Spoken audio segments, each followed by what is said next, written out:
What really happened with your host, Mike Rivero. The history the government hopes you never learn. Here is your host, Michael Rivero. And aloha, America. Welcome to our show today. It is Wednesday, May 17th, 2017, middle of the weekday, hump day, starting at long, slow, glide down to pow on a Friday, and whatever other insanity is about to ensue. I got to tell you, where was that old phrase from? The more things change. Excuse me, I seem to be having some pollen issues. The more things change, the more they stay insane. That certainly seems to be the case here. And again, it is very frustrating to see the government just still, the deep state, at war with the elected President Donald Trump. And again, I'm sort of disappointed with a lot of what Trump has decided to do. But the infighting has just reached a ridiculous level. I don't think we've ever seen a political faction fight in the Congress and the White House this much on public display in the nation's history. And everybody's picking up on it, of course. Over at governmentslaves.info, they're basically saying an attempted political coup now taking place in D.C. with effort to impeach Trump for fabricated obstruction of justice charge. So they've been trying all these things, one after the other. First it was the dossier about Trump and the prostitutes in the Moscow hotel, and that one cratered. Then they were out there with, Russia hacked the election to help Donald Trump, and Russia hacked the DNC emails, and that one's now falling apart because of the new evidence that's surfacing around the murder of Seth Rich. And so now they're out here saying, well, he obstructed justice. And they're already out there fanning this over at rawstory.com, where I am now banned from commenting, I might add. They're basically saying, get ready, there's more damaging information coming out from James Comey. And they're out there trying to say, the New York Times was read over the phone a quote from what purports to be a memo by James Comey. There's no provenance for it whatsoever. And given that nothing was ever found in the Flynn investigation, it makes no sense that Trump would have asked for it to be stopped. This could be Comey's attempt at revenge, or this could be the full court press to just gin up something they can try and impeach Donald Trump on, or further smear his reputation. Now, here's a telling factor. Why the delay? If Comey knew Trump had attempted to obstruct justice back during the Michael Flynn investigation, why didn't he say it at the time? He was obligated to as head of the FBI. Even Trey Gowdy is out there saying we shouldn't take this at face value. We have to have the actual memo itself. We need the context. We need to know how Comey reacted. We don't have enough information. We don't even know if it's genuine at this point. And Gowdy is saying we need to get Comey before Congress under oath and find out what this is really about, if there's any there. Now, Jason Chavitz has called for the FBI to turn over copies of all of Comey's notes, memos, and recordings related to Donald Trump. So they're going to be taking a look through there, because if this reported memo is a fake or something that's been recently created, it won't be in the Department of Justice FBI archives, we hope. Who knows what they're going to do. Over at CNN, Dana Bash basically came on out and as much as admitted this Comey memo is just another attempt by the deep state for revenge against Donald Trump. And we've seen all these hysterical headlines just all over the place, just trying to overwhelm the American people by screaming at them, Trump has to go, Trump has to go, Trump has to go. Now, Vladimir Putin is out there. This is getting on back to the Donald Trump revealed highly classified information in this Russia meeting. And that accusation that was also run in the New York Times was based on anonymous intelligence officials who apparently were not actually in the room at the time. So how they knew what was going on begs explanation. Now, McMaster's was there, and he said all Trump told him was there was a concern that somebody was going to make exploding laptops, and for the sake of airline safety, we're talking about banning laptops from the cabin. They must be checked so that TSA can steal them. And Putin is saying that they've got transcripts of what happened at the meeting, and they're willing to turn him on over. Because everything that was discussed in the meeting had been all over the corporate media only the week before. There were no secrets. And a little reminder, the president does have the authority to declassify information and share information with other governments, especially pertaining to terrorism and airline flight safety, which is what this discussion was all about. Now, Ron Paul is out there commenting on Russiagate. Is there really a national security threat, or is it just more politics? And obviously, it's just more politics. And even Ron Paul is out there saying that when you look at the media, all at the top of the articles and headline, oh, national security threat, national security threat, and then McMaster's refutation of what was about classified information being talked about is buried down in the 8th paragraph. This is how the newspapers like to bias things. They'll put the sensational headline up at the top, and this may have happened, and the rumors and the innuendos, and then down at the bottom they'll say, well, there's a clarification and it's being officially denied, so that they can dodge potential lawsuits.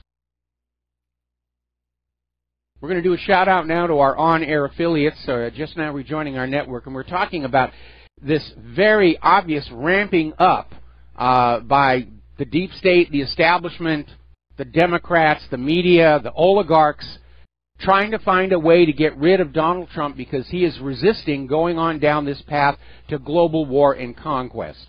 Apparently a lot of people that are trying to take down Trump are doing so out of a concern that they themselves are looking at arrests. Right now, we have a president who is not going to be covering up and protecting these scandals, we hope.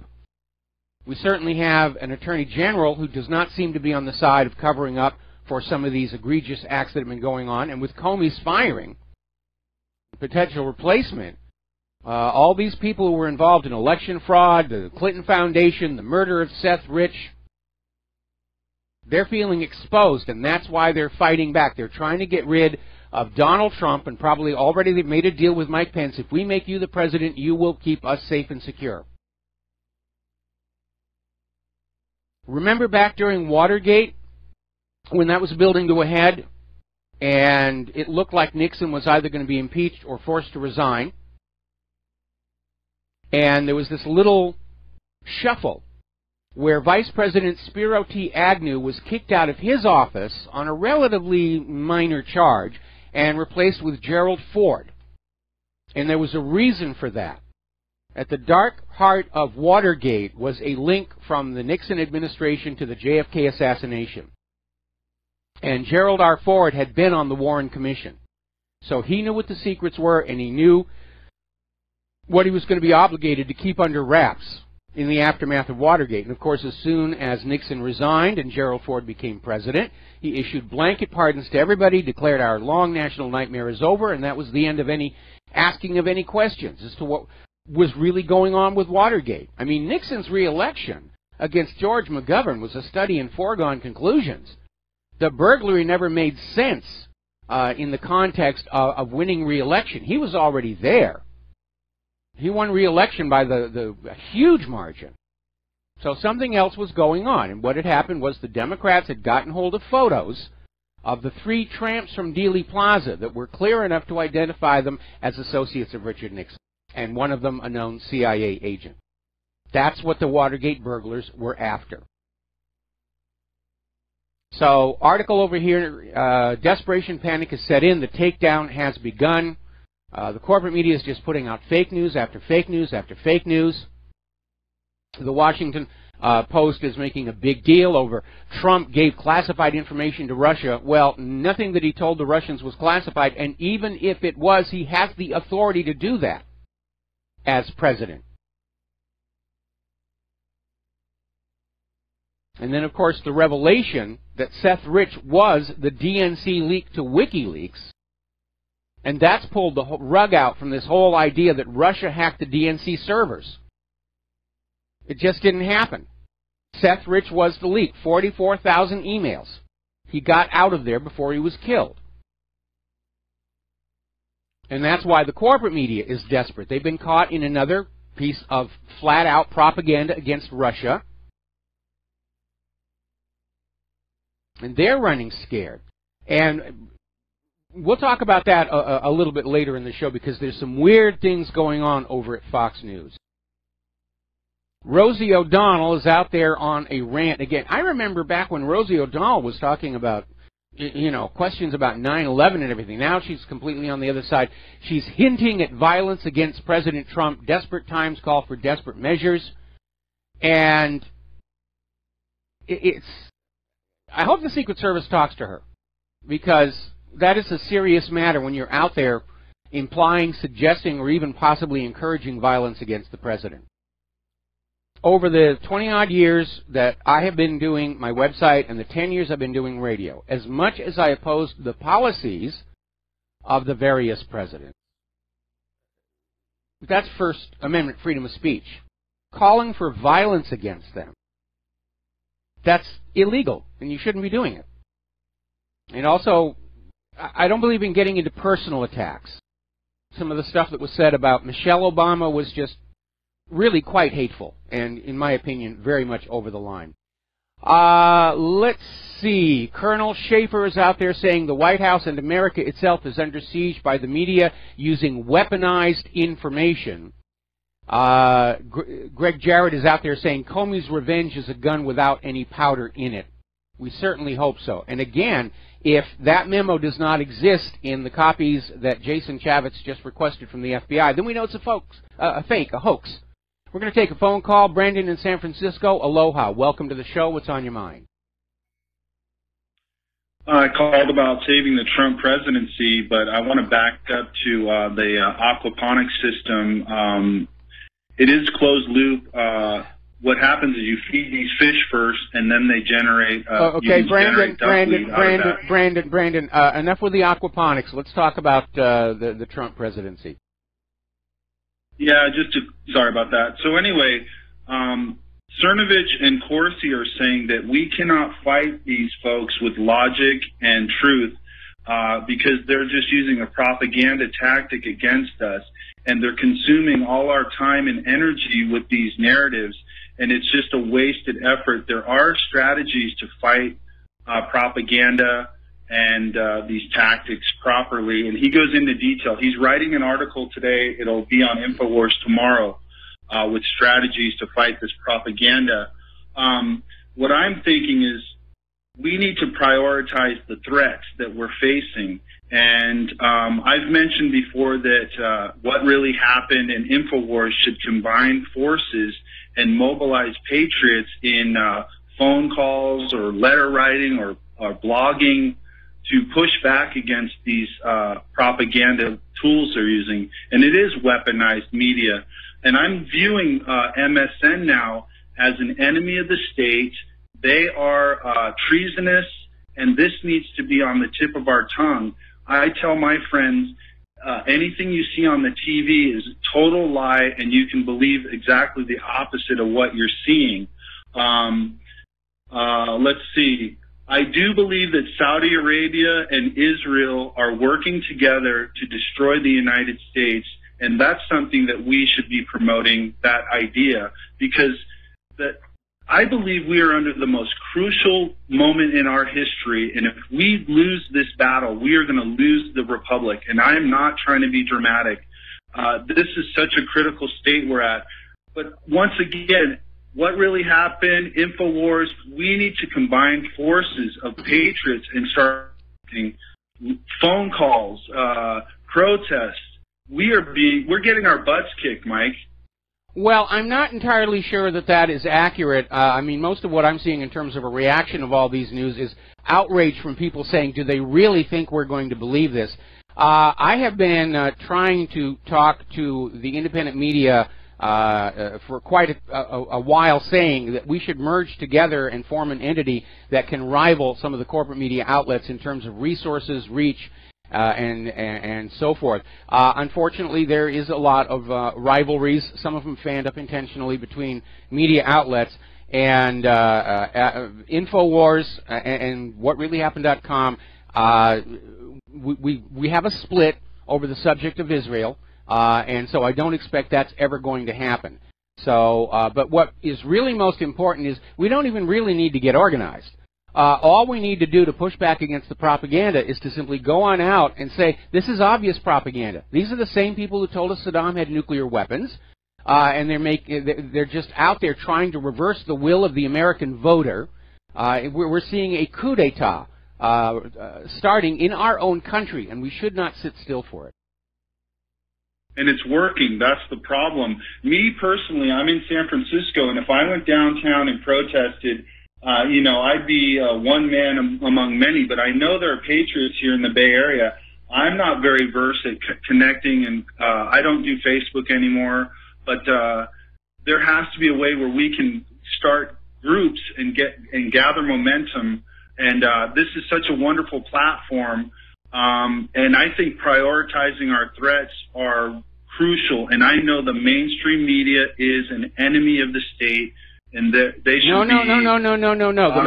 The corporate media is friends with the state, and they are both enemies of the American people. Right. We're talking the true state, though, the republic, the people. And, yeah, we should clarify. They're hand in hand to destroy us. And, Mike, it's time. We got to do something, and keep up the good work. All right. Well, thanks an awful lot, Brandon. We're going to let you go. And getting on back to the issue, there does appear to be the beginning of a coup d'etat against the democratically elected President of the United States of America. And we're seeing an article over at RINF.com, Turncoats from Within the Trump Administration to Push for Impeachment. Now, everyone's talking impeachment, and how real is it? Not really there, for reasons I'll elucidate in a minute here. But it's just another way of tarnishing Donald Trump. Oh, there's a sealed indictment against him. Oh, he may have done this, he may have done that. Oh, they're talking impeachment. He's terrible. We've got to... And it's just part of trying to whittle away at his administration.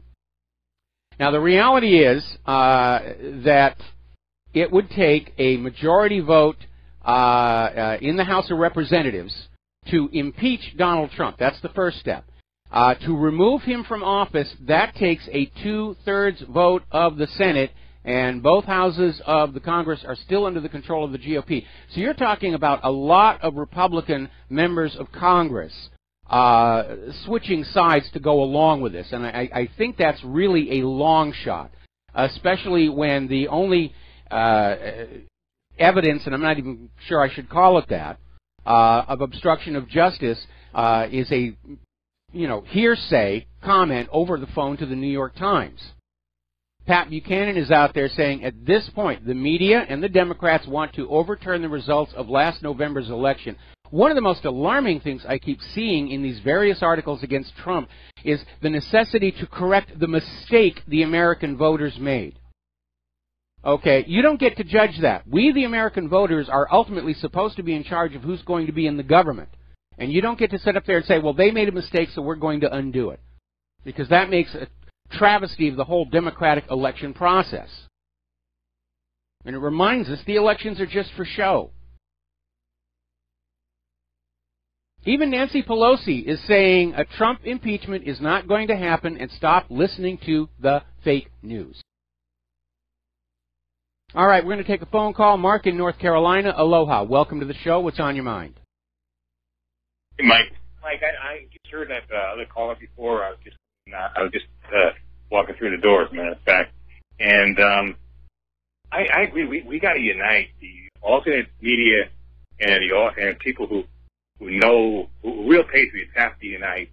And we got to put aside those small differences, like you and InfoWars. Well, I'm ready to do it. I'm ready to do it, but it takes, it takes two. I've tried to reach out to Alex. I tried to sound a warning about Pizzagate, that it was a setup, and he never responds to me. So, I'm willing to be part of a larger organization now. I'm tired of doing everything all by myself. I'm ready to be part of a larger organization, but unfortunately there are a lot of personality clashes going on in the independent media, which is not helping. Anyway, Mark, stay on the line. Stay on the line. I'll bring you right back after the commercial break. Aloha, America. Welcome back to the show. We're talking with Mark in North Carolina, and Mark, you said you had one more thing you wanted to talk about. Yeah, it's not only, the difference between you and Alex Jones, and I think Jones supporters should be calling him and telling him to bury the hatchet. And I'll try to get, it's very hard to get through, especially at times it's not. The other thing is like Richie Allen. I really love listening to Richie Allen. I think the guy is great. Yes. But he's almost like, has it in for InfoWars. Because again, he differs in a few things. He says about the Muslims. But Jones makes it clear that problem with the Islamists coming into this country is it's being because of the turmoil they're causing in the Middle East, and it's basically what Richie Allen says too. So there's a lot of different there's a certain amount of differences, but basically, pretty much the alternate people on the what I call the patriotic side are pretty much in the same boat. We pretty much think alike, except for a few minor differences, which shouldn't split us like that. And the same thing with a guy like John B. Wells. I know this Wells, since he was kicked up and, wrongly kicked off of Coast to Coast, him and Jones haven't even talked since then. They've never been, and he, every once in a while, he'll make a snide remark about Jones and this and that. I understand he's angry with Nori, and that was a low blow, and I very seldom listen to Coast after that. But the fact of the matter is, that wasn't Jones' fault because of Nori, So, people got to need to put, and they basically have the same guests coming on, and people just got to put away these differences and start being alone, because you see what the globalists are doing. Yes. They want a coup. What they're trying to do with Donald Trump. Now, I have my differences. I certainly know what he did in Syria. That's unforgivable as far as I'm concerned. But for crying out loud, the guy at least is a lot better than anything the Democrats will put up right now, or anything the Republicans put up right now. And the Republican Party, they're in a lot of ways, they're even more treacherous than the Democrats. What I suggest we do is we make it clear to Republicans, you all want to be ever get into power again, better stop it, better unite. I called my congressman today, Mark Meadows, and I told him, I says, I'm not going to, I want to see some fire coming out of your mouth. Well, he's got a position. That's from the intern answer. I said, I don't care about his position, man, on the internet. I want to know his position. I want him to come out in public, and I want him to breathe some fire to stand up for Trump, stand against these globalist scum that are trying to take over this country. And then I called my old congressman in Texas, Mac Thornberry, another useless. Actually, I'm sorry, that Meadows is actually pretty good, but this guy Thornberry is useless. Okay, Mark, you're kind of rambling, and we need you to sum up because we're coming up on another commercial break here. Basically, united we stand, divided we fall. I agree with you. I absolutely agree with you, and I've been actually trying to talk to the various heads of the various independent media for a long time, saying we need to sort of come together. But there are, unfortunately, sadly, some very gigantic egos out there that want to be the star of their own little universe, and it does get in the way. And there's a lot of hurt feelings and bad blood out there. Some of the larger independent media outlets they're in competition with each other, and that also complicates the situation. Even a guy like David Duke, I have my difference. There's a lot of difference. Yeah. For crying out loud, a lot of things he says are true. We got to, what's that thing? You got to separate the chaff from the something or another. Well, that's also preserving a diversity of opinion. And, we need to be very careful of independent media that starts acting like the corporate media, in that there is an allowed agenda, and then there's other stuff that is banned. One of the cool things about working here at RBN is nobody taps me on the shoulder and says, don't do that story, or they don't tap me on the shoulder and say, please do this story on the air. And so probably, in my experience, RBN is certainly the freest independent media network that there is, because they don't put any constraints or controls on their hosts whatsoever. And we've even gotten phone calls to this show where they're saying, well, some of the other hosts on RBN are saying the direct opposite of you. And say, yeah, that's what debate and discussion is supposed to be about, and that's what the First Amendment is about. It is up to you as the listener to figure out for yourself who is making sense and who is likely smoking opium. All right, we're going to take a break for commercials. Thank you for the call, Mark. We'll be right back. And And aloha, America. Welcome back to the show. We're talking about the White House and what appears to be a concerted effort to force the elected president of the United States out of office by media smear, by leak, by undermining him. Even CNBC is saying a lot of what is being done against Trump right now is clearly illegal. And it all seems to be the argument from the media that Trump is arrogant, he's sloppy, and all the rest of that. But the Constitution sets specific grounds for impeachment: treason, bribery, and other high crimes and misdemeanors. Obviously, obstruction of justice is one of those, but the case isn't made. And Trey Gowdy pointed that out. What we have here is a report in the New York Times based on a reading of a supposed memo over the telephone from an anonymous source. That's it. That's the entire grounds for the case. They've got no more to support this idea of obstruction of justice than they did that Russia was giving away classified information, or that he was cavorting with prostitutes in a Moscow hotel. It's just death by media smear. And I can understand why Donald Trump is very angry with the corporate media. Now, according to another report coming on out, apparently H.R. McMaster and his deputy Dina Powell have been identified as leaking to the anti-Trump media. Trump needs to clean out that White House. We were hearing rumors earlier in the week about a major staff shakeup. It needs to happen right now. And I'm not talking about just the press secretary. I'm talking about all of these people who are working against Donald Trump in his own staff. And again, this underscores a comment I made about him coming into the White House. He's very naive. He comes from the world of business, where people keep their promises and they are loyal to the company that is employing them. And Trump is still operating on that basis, or at least he was. I'm sure he's getting a wake-up call now, that you can have people on your payroll. You can have given them a very powerful position and a very good paycheck, and they are still not going to be working for you. They're going to be working for your enemies. Apparently, outside Maxine Waters' home, there's been a protest there calling for her impeachment. So everyone's getting impeachment fever. Let's impeach the whole government. All right, so let's talk about Seth Rich. That is definitely bubbling up here, and we're seeing articles all over the place, like this one from Investment Watch blog. Did Clinton and Podesta order the murder of Seth Rich? And it's a reasonable question to ask, given the long chain of dead bodies under suspicious circumstances behind the Clintons, and that email where John Podesta said, I want to make an example of a suspected leaker, even if we don't have a real basis for knowing who they are. In other words, he wanted to make a bloody example of somebody. And here is a blockbuster little tidbit that only just now surfaced. Somebody leaked the original police report from the officers who found Seth Rich following the shooting, and he was still alive. He was conscious and breathing, and later died at the hospital. He wasn't found dead. He was still alive. And supposedly, he would be in a position to say, thus and such a person shot me. And the police had body cams, but the videos are missing, cannot be found.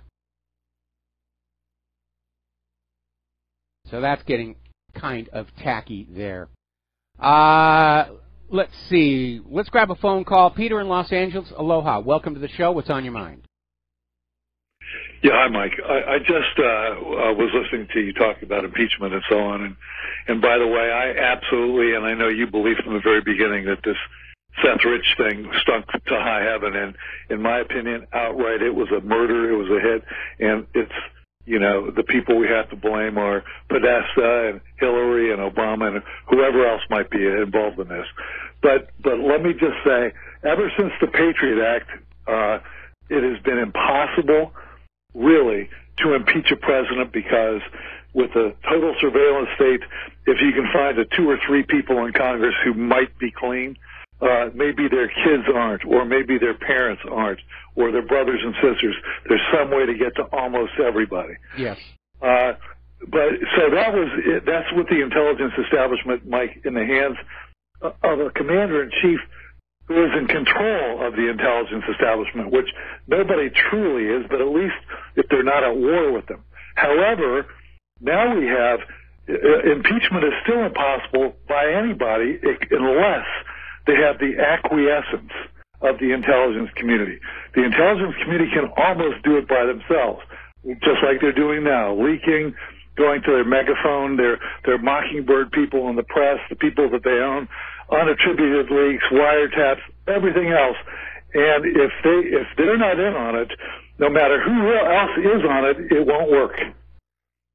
They can suborn anybody trying to impeach, or they can suborn anybody, period. Yeah, that's always the danger of the surveillance state. And again, going on back to this Obamagate investigation, it's come out from multiple sources that yes, Obama was spying, committing political spying against Trump, against members of Congress, Rand Paul, and shortly before he was assassinated, Justice Scalia said that he thought the Supreme Court was being surveilled by the Obama administration. And that makes a lot of sense because, remember, Chief Justice Roberts was opposed to Obamacare, opposed to Obamacare, opposed to Obamacare, and then 11th hour does a 180-degree turn, says it's constitutional under the Commerce Clause, cast the deciding vote on Obamacare, and then he actually left the country for a week to go on vacation to Malta. Yeah. It went to Malta, I think. Crete. He went to Crete. Yeah. All right. Well, wherever it is he went to, he got out of town because he didn't want to deal with the reporters. Well, Mike, if the whole Russian hacking thing has never had any real weight except for the deep state that was trying to basically misdirect us over there. But it's basically Obama was doing it. In my opinion, Obama was doing that all along, and denying that there was any hacking, denying that there was any interference in Bernie's or Trump's election or anybody else in the primaries, even though it was apparent that they were. And then as soon as he won and he was losing control unexpectedly of this intelligence apparatus, and all this information would be in the hands of the people who it was used upon, then once he's the Russians, and the deep state, which has been involved in it and is acquiescent in it and would be exploded if it ever came out, that they were so involved in our political process, they're agreeing with it and they're going right along with it. And of course, the people who like war. Oh yeah, the war hawks are definitely out there because Donald Trump so far has gone along with the war agenda. He's had 2 botch-ups. There was that cruise missile attack on Syria where most of them cruise missiles didn't hit the target, and then they dropped the Moab on Afghanistan, and that turned out to be a fizzle, nowhere near the devastating explosion that it's supposed to be. And it just underscores the fact that much of our military isn't really working all that well. For all the money poured into it, the weapons simply don't work, and the strategy seems to be, well, we'll just fling 20 out there, and at least one will get through. Mike, can I make one more point? And I want to say that I agree with what you're saying there as well. But you've always said we're not there. The military is not there to win. It's there just to consume military products and to feed the industry. You've said that a million times. You're absolutely right. Well, but not all the time. Not all the time. Sometimes victory is desired, but certainly in the case of Vietnam, you talk to especially the pilots who were sent out to bomb these suspected truck parks, which were always just these empty fields. And yeah, that's what it was all about, grinding up the munitions in order to soak the American taxpayer to buy replacements that would then be dropped on empty fields, and it just went on and on and on. Mike, the last point I want to make is that the obstruction of justice that Comey is basically initiating by saying that he was asked to call off on Flynn. What about the obstruction of justice by Comey himself? What about the investigation into Mark Rich? What about the investigation into Hillary? What about all the investigations that went nowhere under this idiot that really ought to be under a jail? Well, so, again, it's the double standard and the hypocrisy. They're going to scream obstruction of justice when they think they can use it as a weapon against Donald Trump. And all the other obstruction of justice, that's just business as usual. But again, the reason for this major push, I think they're literally thinking about finding a way to get rid of Donald Trump before he can appoint a new head of the FBI. Because if Trump gets somebody as head of the FBI who's really going to be looking at the crimes, then these people, Hillary Clinton, Podesta, all of them, are in serious, serious trouble. And so I think the goal here is to get rid of Trump or get him so scared of impeachment that he'll go along with appointing an FBI director who will continue to protect the real criminals in our society. That acting director, Mike, is the guy who didn't disclose that his wife took $600,000 from the Democratic Party, from Clinton, basically, remember? Yeah, no, we talked about that when Comey first stepped down, and I said his deputy is just as dirty.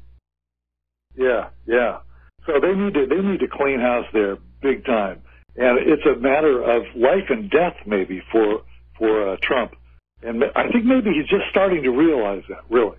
Yeah, well, Donald, what can I tell you? You should have been listening to me all along. I tried to warn you, but. You know, all right. Amen, Mike. Okay. Thank you. All right, we're going to let you go. We got a couple more phone calls, then we're going to get back to the news here. Chris in Michigan, aloha. Welcome to the show. What's on your mind?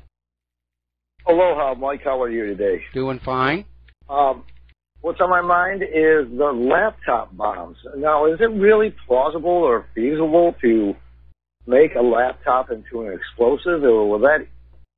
I don't think it's the word, or even more than a toothpaste tube. Yeah, I mean... a pair of underwear or shoes. First of all, there is virtually no room in a laptop. And yes, I've had people talk to me about the battery compartment, but, you know, you just flip the laptop open and turn it on, and then they know there's a real battery in the battery compartment. The reason the story appears to be bogus is because for an explosive to be effective, it's not just the chemicals it is made out of, it is how it is shaped and tamped. And if you just have an explosive, you know, poured into a laptop, spreading to all the available space, it's going to be this kind of a spider web structure. And it'll certainly deflagrate with a great deal of smoke and noise, but it's not going to be a detonation. It's not going to create a shock wave. It's going to be pretty much ineffective. Frankly, high-end digital cameras are more suited to that sort of thing. Because if you take off the lens, whether it's a digital camera or a film camera, there is a single volume space in there that's more appropriate. But they're not talking about banning digital cameras. For some reason, it's just the computers. And I don't know, it's because they may be setting up a system where all the computers get examined while they're in the checked luggage. But it really does not make a lot of sense. It just seems to be more gratuitous booga-booga to make our lives miserable while we're traveling. Now, the second part of my question is, what is going on with this intelligence that Trump feels that he needs to share with Russia that seems bogus to begin with? I mean, we get a page of intelligence that comes out of Israel that might as well have come out of site intelligence. Yes. And it's no more credible than the missile attack on the Idlib base that Trump pulled off with all the Tomahawks. I mean, both of these things are call to action on illegitimate reasons. Well, we need to remember Israel has a long history of planting or giving us fake intelligence to demonize people with. Remember the laptop of death that tried to claim Iran was building nuclear weapons, and nuclear engineers looked at it and said, this stuff is nonsense. It's clippings off the internet, and none of this is going to work. And it turned out Israel had created this laptop. They sort of propaganda laundered it through the MEK group, who turned it over to somebody who turned it over to somebody to sort of hide the trail of where it really came from. And this appears to be more of the same. And I don't know exactly what the goal here is, but it seems very impractical to me for a laptop to be turned into a bomb. And in any event, aren't there already chemical detectors in use at the security gate to check for explosives? Just take that little cotton pad and swipe it over the outside of the computer, along with the luggage, and you'll be fine. I just think it's dangerous going along with Israel intelligence to run the war against terror when Israel supports ISIS. Well, our government is supporting ISIS as well. It certainly was covertly during... I mean, they give them medical help. I've been fighting with them. They've given them medical help. They've pretty much helped them take the Golan Heights and hold that area as far as ISIS goes. Well, I loved it a couple of weeks ago when ISIS accidentally shot some of the IDF, and they actually issued a public apology. We're sorry. We didn't mean to do that. Anyway, listen, Chris, I got to let you go. I want to fit in one more phone call before the commercial break. Frank in Pennsylvania, aloha. Welcome to the show. What's on your mind? Okay, Mike, yes. Interesting about Trump's impeachment. I think it's all a bunch of nonsense. The mainstream media has been losing viewership over the last 10 years. Their ratings down to nil. And they run an algorithm knowing what are the key phrases. And, impeachment, they're hoping to get viewers back. So much of the alternative independent media took so much viewership away from them. They're desperate, and they are creating this type of news. You can see it by the congressmen shills that they have that are saying impeachment, and then, they go out there and we got to impeach Trump, and then everybody runs with the, Fox, CNN, ABC, the CNBC News, Washington Post, and they're all in it together, but they're losing, Mike. They're losing so much viewership. You look around today, and I'll be very honest, the restaurants and airports and hotels that play the news, nobody's watching. Everybody's looking at their phone or talking, and they're losing so much, and they have to create the last desperation of trying to create some type of, heightened awareness, something with Trump, to please maybe the Hillary Clinton supporters or the Sanders supporters. You could actually be right. This could all be about ratings. We need to drive our ratings up. We need to get the viewers back, so we're going to scream for impeachment. And that's a really dumb reason to go after the President of the United States of America, because you're going to get more viewers. Boy. Well, look, when they lost as much over the last 10 years, you know what really done it for them? And I'll be honest, it was the Iraq War and a lie. I mean, it's a weapon of mass destruction. Everybody believed it. And then you lost 100,000 troops, either killed, wounded, injured. And people are saying, well, wait a minute, the media lies. And then along comes independent media, guys like you and Mr. Statmiller and Alex Jones and Red Ice Radio. They're saying... I'm going to have to let you go. I apologize. We ran out of time. We're on the commercial break. We're going to close the phone lines for a while and do news. We'll be right back.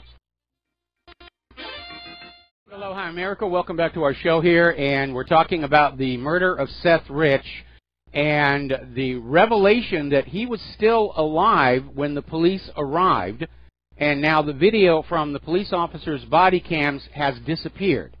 So whatever Seth Rich told to the police is now gone, and apparently he died later at the hospital.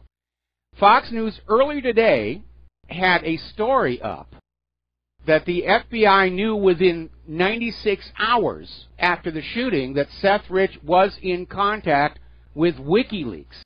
And that story is already being Orwellized, because when you click on that link now, it goes to another one of these stories about how Seth Rich's family is out there just furious about this claim that he was leaking to WikiLeaks.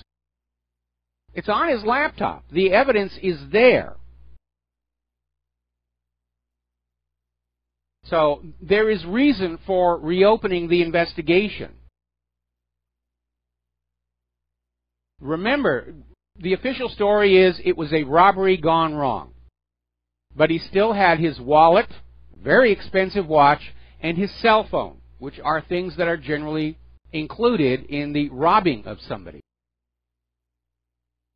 His body had bruises on it indicating that he'd been in some kind of a struggle. There was a fight. And then he was shot twice in the back, and they didn't take anything. Now, another question is, why hasn't the DNC offered a reward for information related to his murder? He supposedly worked for them. No, we're just going to let it go away. Well, not exactly, because apparently a Washington, D.C. lobbyist has offered a reward. Okay? For information, attorney Jack Berkman is offering $100,000 of his own money for information that leads to the arrest and conviction of those responsible.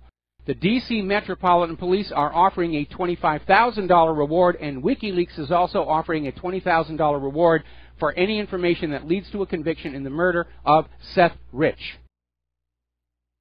There's a lot of money out there for somebody who's willing to go up against the Clintons. But yeah, they're talking. There is a reward, just not from the Democrats. They don't want any questions answered. And of course, remember the Democrats in the corporate meeting. Oh, they ignored it. No big deal. Robberies happen all the time. It's no big deal. And they're still out there pushing Russia hacked the DNC, even though clearly we have now confirmed the DNC emails were not hacked, they were leaked.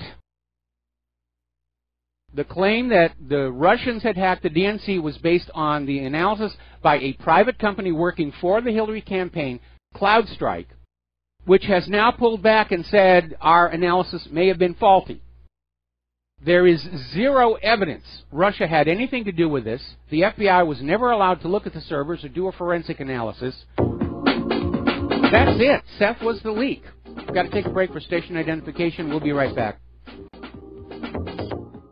Aloha, America. Welcome back to our show, hour number 2, and we're talking about the revelations coming on out about Seth Rich's murder. That he was, in fact, WikiLeaks' source for the DNC emails. The Russians had nothing to do with it, and still they're out there on the corporate media. Oh, well, the Russians hacked the DNC. The Russians did this. The Russians did that. And it's almost like their whole idea is we're just going to throw so many lies at the American people. Sooner or later, they'll just get tired of being skeptical, and they'll start believing again. It's not going to work, but at this point, you would think the corporate media would have learned some lessons over the disasters they had happening last year and this year. But their corporate masters don't care. The corporate masters are going to keep on paying them to lie until all of their audience is gone. Then they'll just shut down and fire all these people. Julian Assange is out there basically saying that the CIA is the world's most dangerously incompetent spy agency. And apparently this was in response to the CIA branding him a friend of terrorists. And apparently CIA spokesperson Heather Fritz Horniak told Russia Today in an email, dictators and terrorists have no better friend in the world than Julian Assange, as theirs is the only privacy he protects. So it's a war of words. And basically, this is in response to the revelation through WikiLeaks that the CIA has a special hacker unit set up that specializes in hacking into other people's computers and planting digital fingerprints to lay a false trail to somebody else. Now, back when they were still trying to claim that the Russians had hacked the DNC servers, they claimed it was because they knew it because of the digital fingerprints. And WikiLeaks undermined that. Now we know that the hacking never even occurred to begin with. It was a leak by Seth Rich. The CIA is angry that their bad behavior is now on full display for the world to see. That they're not the good guys. Now, Judicial Watch has filed a lawsuit under the Freedom of Information Act against the Department of Justice for all the FBI records regarding that Trump dossier, where Donald Trump and 2 prostitutes spoiled a mattress in the Moscow hotel, which is already pretty much discredited. But Judicial Watch wants to find out just where this came from. Now, we all know that this former MI6 agent, Christopher Steele, came up with it, and he was paid to come up with it. Through his private firm Orbis Business Intelligence. And Judicial Watch wants to know from whom he was getting paid.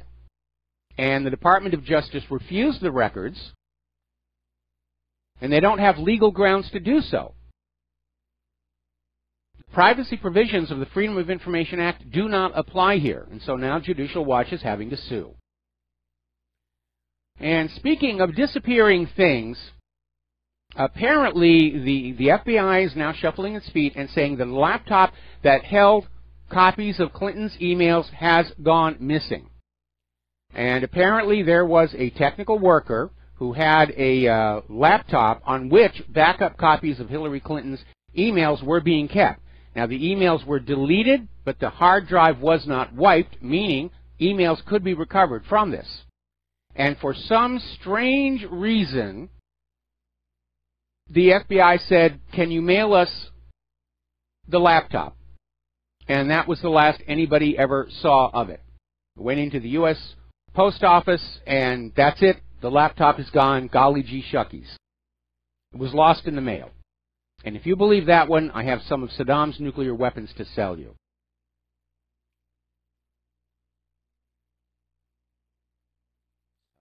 Now, the other day we were talking about this coming White House staff shakeup.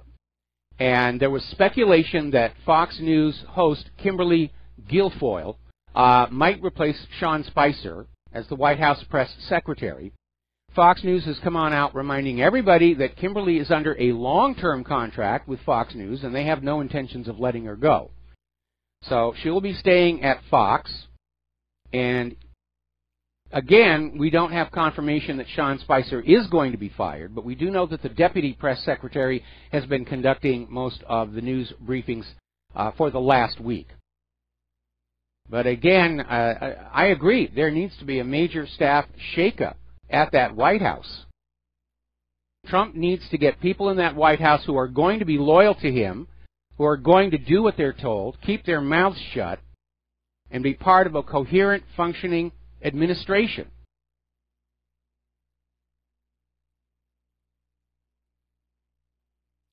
Okay, getting on over to the war zones, you probably have noticed there's all of a sudden a new propaganda campaign ramping up against Syria. Oh, Syria's evil, Syria's bad. And we're going to do a quick shout out now to our on-air affiliates who are just now rejoining our network.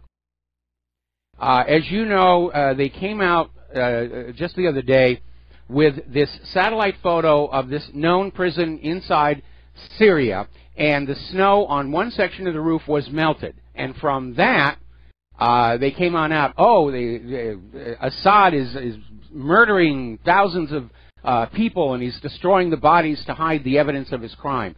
And there are actually even some voices in the corporate media saying, oh, come on now. And as I pointed out on my website and on the show, that heat under that one section of the roof could be the prison kitchen. Could be the laundry with all the dryers running. We don't know. And again, on the principle of look for what should be there and isn't, if you go back and you look at pictures of crematoria, and I put up a whole bunch of them on my webpage, one feature they all share is a very tall smokestack, because they don't want that smell coming down to the ground. They want the wind to disperse it before it comes close to the ground. So what's missing in this photo of the roof with the melted snow? There's no smokestack. It's just more lies and more propaganda trying to sell you a war in Syria. And I got to tell you, the American people are sick and tired of war. We've been living with war constantly for 16 years. And we're tired of it. We're tired of paying for it. We're tired of seeing our children come back in sheet metal boxes or in wheelchairs, or their brains fried from all the medications they're given, PTSD. I mean, this is a failed war policy. The fact that the U.S. government is still in all these countries, still talking about escalation, can't make any progress. They're literally bogged down in all these quagmires. This is turning into a war of attrition. And the United States is running out of material. They've run out of money. They're running out of manpower. It's time to pull back from this before the nation collapses. Looking back at the collapse of the former Soviet Union, a major contributing factor was the Soviet Union's military budget, where they felt they had to constantly match the U.S. in weapons. And they bankrupted their own country by focusing all of their money on the military. And that's what our government is doing to our country right now. Now, as you know, the other day, apparently Germany is yanking all their forces out of Turkey, in particular the Incirlik Air Base, over this argument because Ankara will not allow German members of German military police, rather, to visit the soldiers at Incirklik. And so now they're going to pull them all out, and Germany is looking for another airfield in the area that they can use to forward deploy their forces. So, again, a lot of faction fighting. A lot of faction fighting going on. Now, Erdogan is in Washington, and there's already been a bit of a stink because apparently there were Kurdish protesters outside the White House, and Erdogan's bodyguards basically attacked them. Bloody beatdown. 4 people seriously injured, 2 have been arrested, and there's a video of it where these Erdogan bodyguards just charge across the street and just start pounding on the protesters, knock them down, kick them in the face. That's not going to look good on the world press. And maybe Erdogan just doesn't really care of it. Over in Yemen, along with the bombing and strafing by Saudi Arabia, there's been a major outbreak of cholera. And it's just hitting the children. The hospitals are overflowing. And it's a humanitarian disaster by any reasonable description of that phrase. It is a humanitarian disaster. Let's see.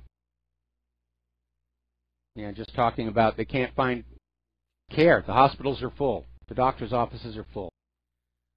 I'm wondering if this is really just the collapse of sanitation or if somebody has launched a biowarfare attack on the people of Yemen. Now, the Pentagon has just signed a new defense deal with the United Arab Emirates over a U.S. troop presence, which will allow the United States to send more troops and equipment to the region. Everybody's lining up for the coming war. And it looks like it's unstoppable. Over in Israel, another Gaza fisherman has been killed by Israeli forces. Muhammad Majid Baker, 28-year-old, was fishing with his brother when he was shot in the chest. And apparently this was part of an operation where Israeli forces detained 6 Palestinian fishermen and confiscated 2 boats. And they were fishing in Gaza's fishing areas. But Israel just likes... Okay. Sorry for the interruption. I'm responding to the control room here. We're going to go ahead and open up the phone lines if you want to call on in. Meanwhile, the International Committee of the Red Cross is saying that Gaza is on the brink of a systemic collapse from the electricity crisis, and this is part of Israel's starvation program. They keep cutting back on the supplies of fuel going in. Most people in Gaza do not have electricity 24 hours a day. In fact, they only have electricity a few hours a day, and they have to sort of plan on doing what they're doing during that time, cooking their meals. And, of course, without constant electricity, there's no refrigeration. And so even the limited amount of food that's being allowed into Gaza, a lot of that is being lost to spoilage. Now, turning to Korea, things are very tense there, and I think the attitude from the United States is fully on display because over at the United Nations yesterday, Nikki Haley was out there with one of these draconian statements: you are either supporting North Korea or you support us. You're either with us or you're our enemy. Like George Bush said, you're with us or you're with the terrorists. This call to choose sides. And a lot of the members of the United Nations don't want to get caught up in this. They don't want to choose sides. They see this as just another U.S. adventure, trying to take over yet another country, and they just don't want to get involved.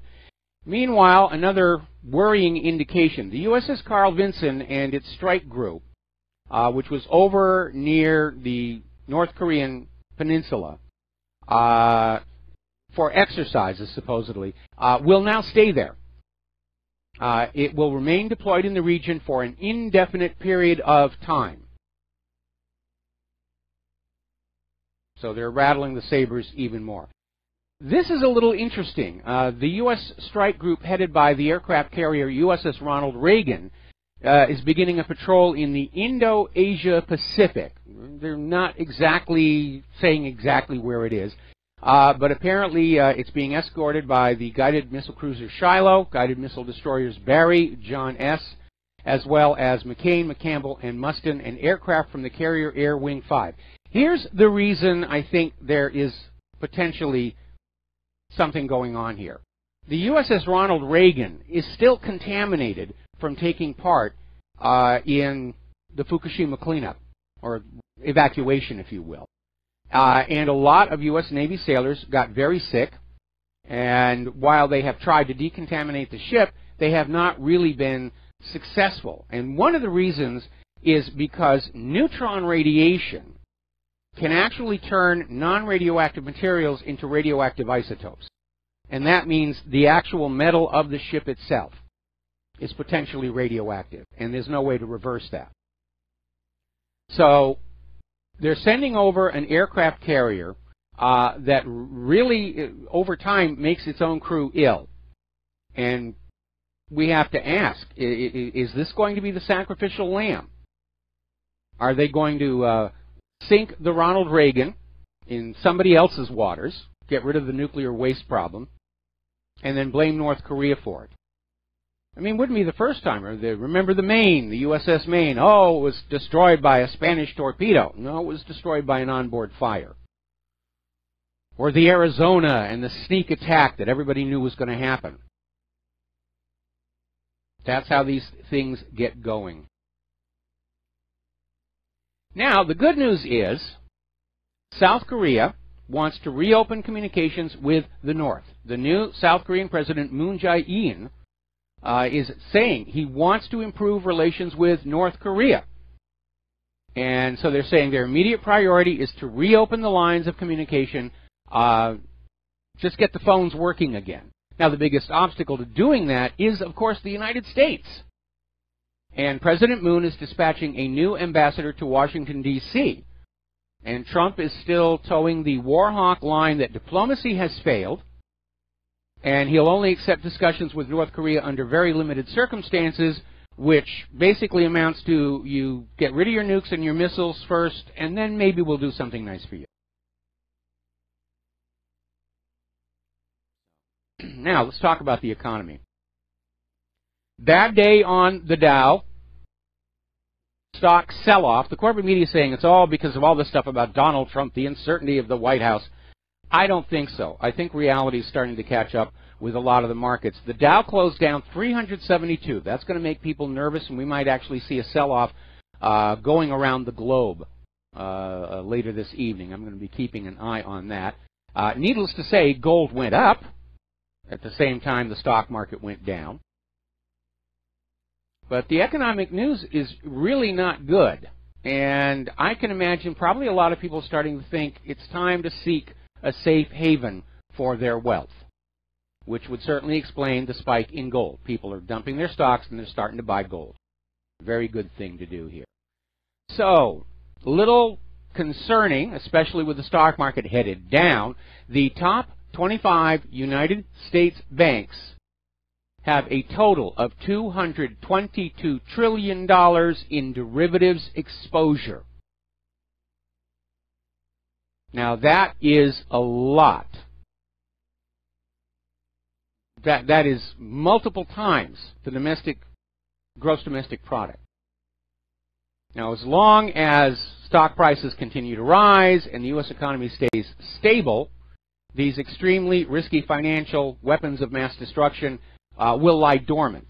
But if there is a major stock market correction, the derivatives will come due. And nobody has the money to fix that mess. U.S. household debt has now surpassed the 2008 high. It's hit a record $12.7 trillion.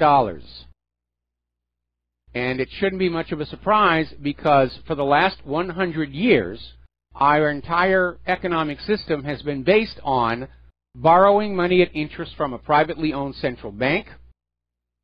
And that bank, by design, creates more debt than money with which to pay the debt, which is why the debt continues to grow, both for American citizens, for the government, for the nation as a whole. There is no way to reverse it, short of nationalizing the bank and just writing it off. All right, we're coming up here on a commercial break. We got some callers waiting on the line. We're going to take their phone calls when we come back from these words from our sponsor.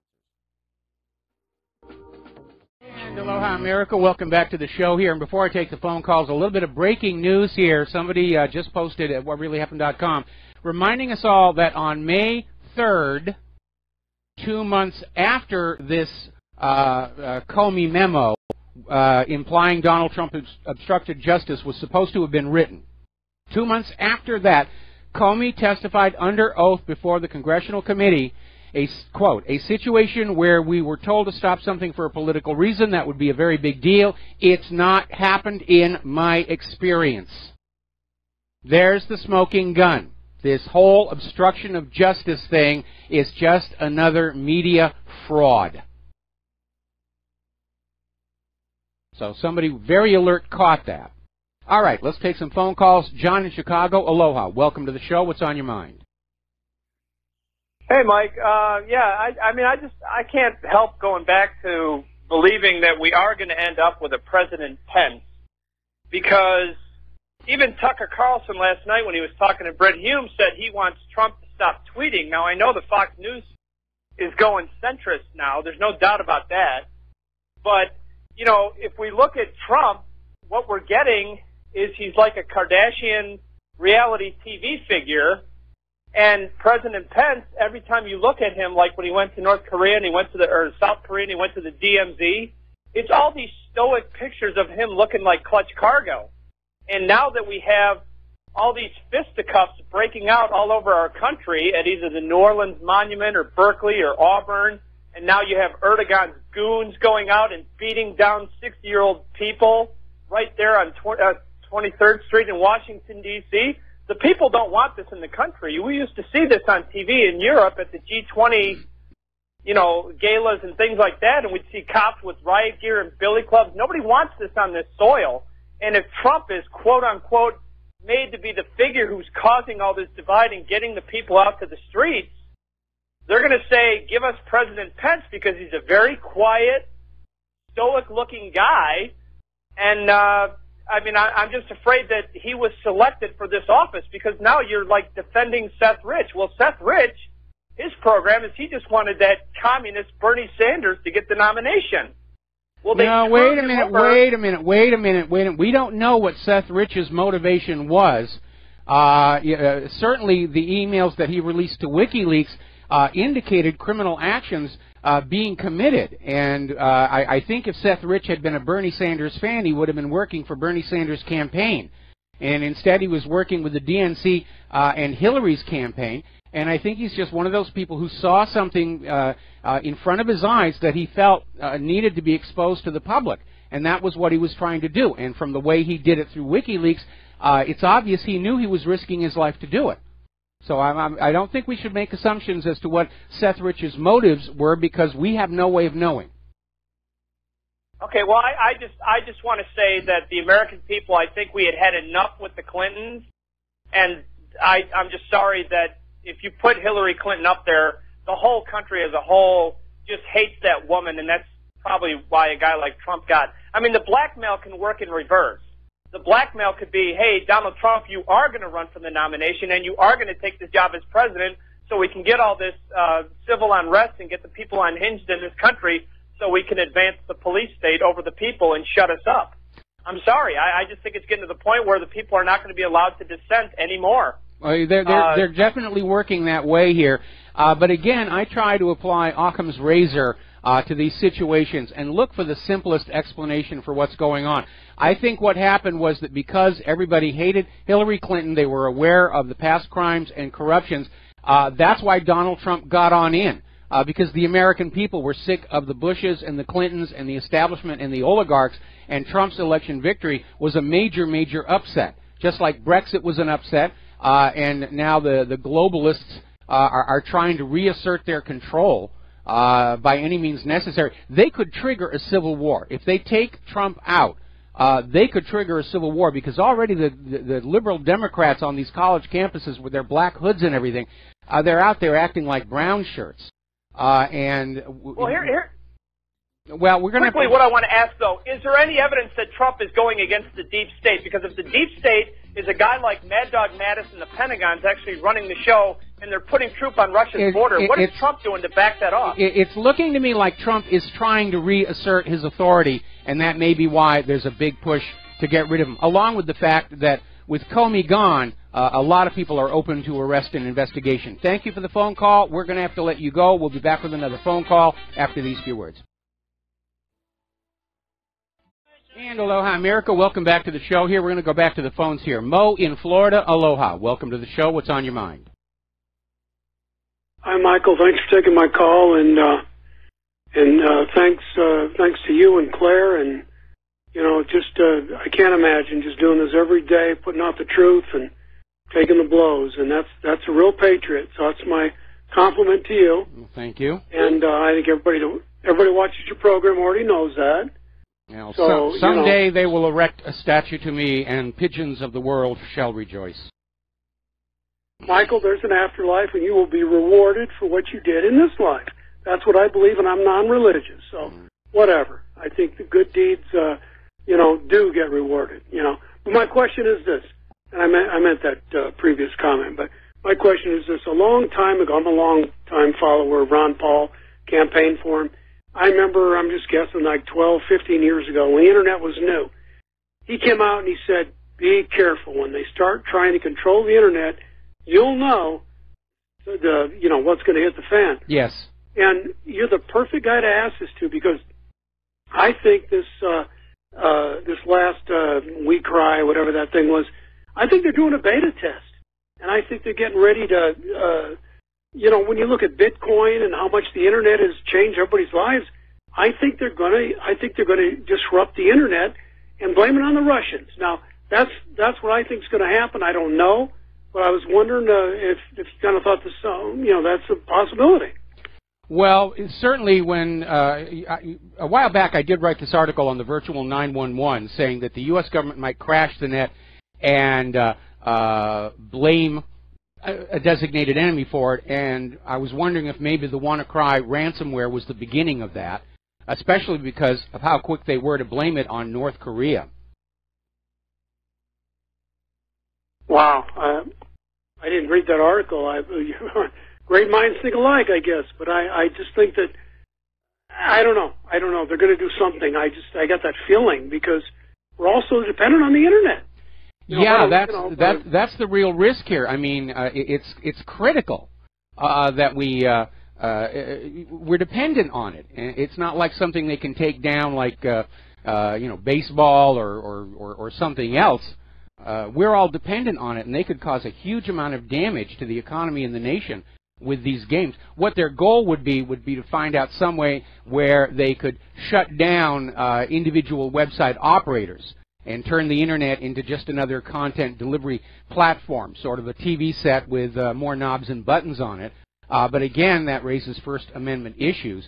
I remember back during Senator Exxon's attempt to impose government control on the net because of pornography, they were talking about actually licensing computer software compilers, which is impractical because anybody who really knows software can write a compiler if they want to.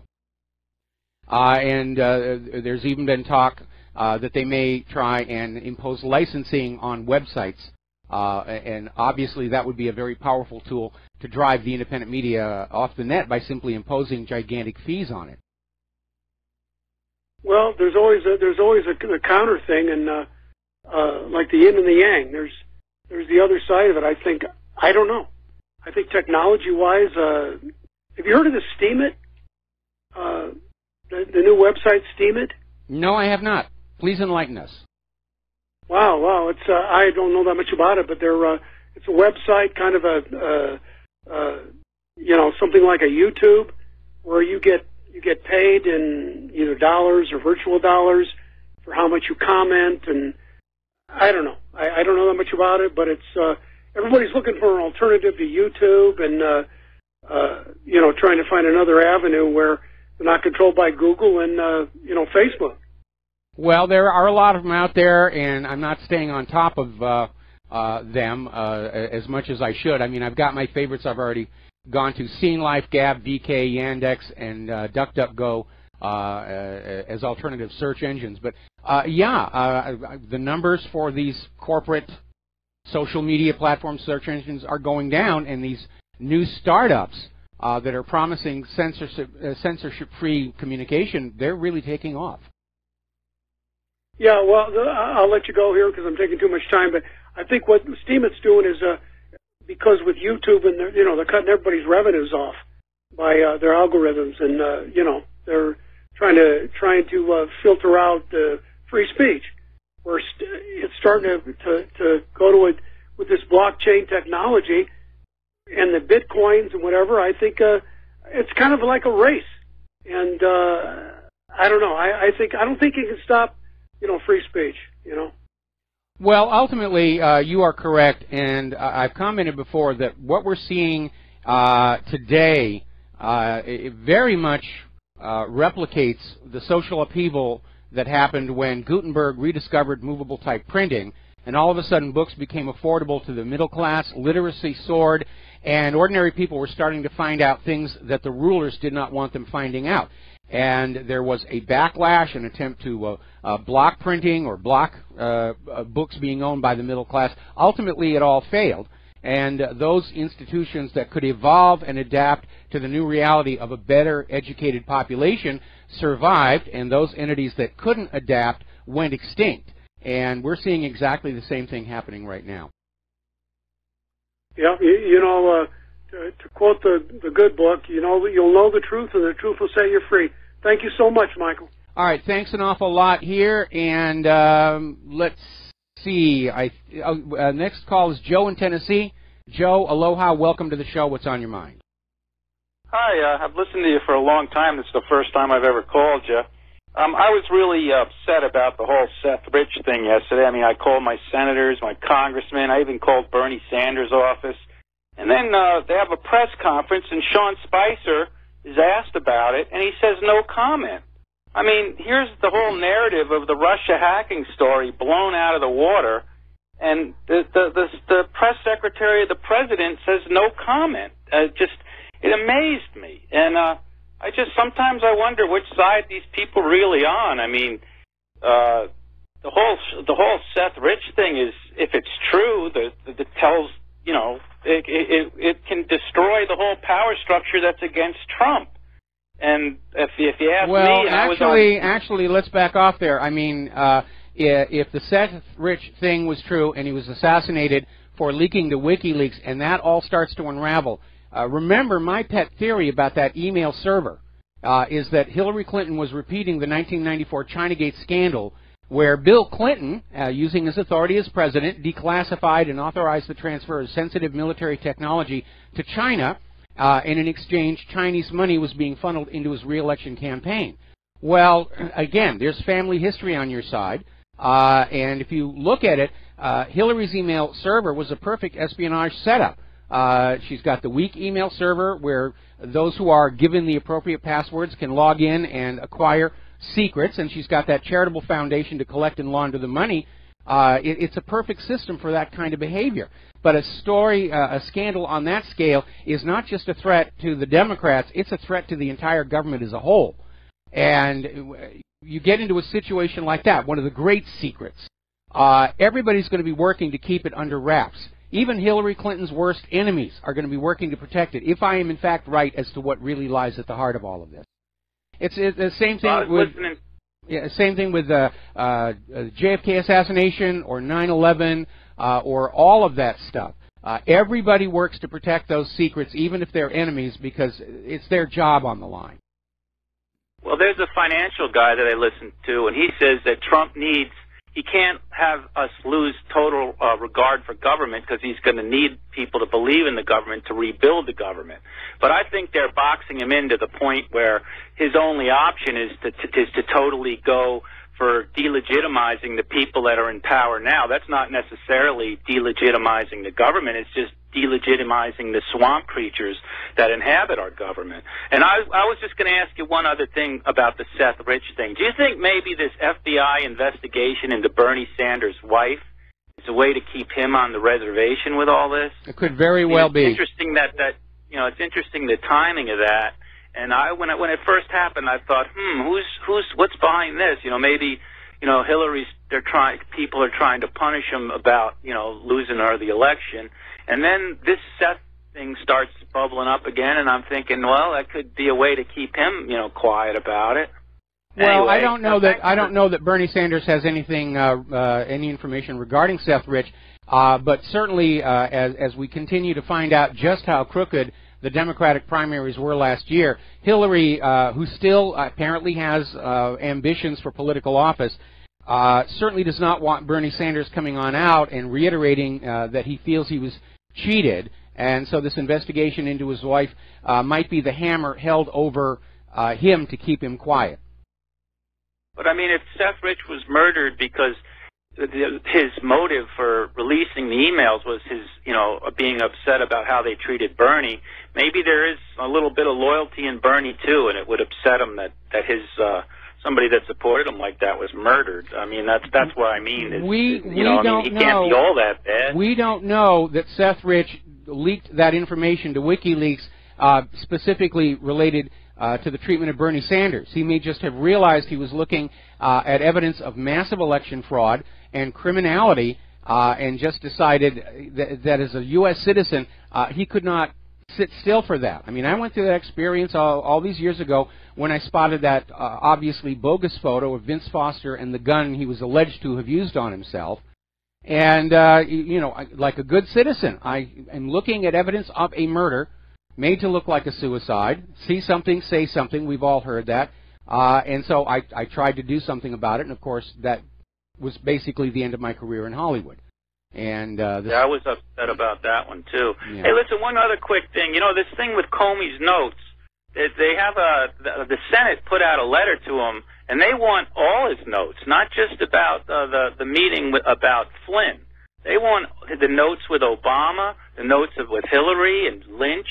So this could really backfire on the Democrats. I mean, if they want all his notes, my dad was a doctor, and he said never take notes, because then if you get what they call malpractice, they'll come back to haunt you. So when I heard that, I was like, wow, that was Grassley, and even Feinstein signed the letter. And it wasn't just particular to that meeting about Flynn. It was all the notes. So this guy, I think this could be Trump pulling another one of his traps and jiu-jitsu moves that he's so famous for.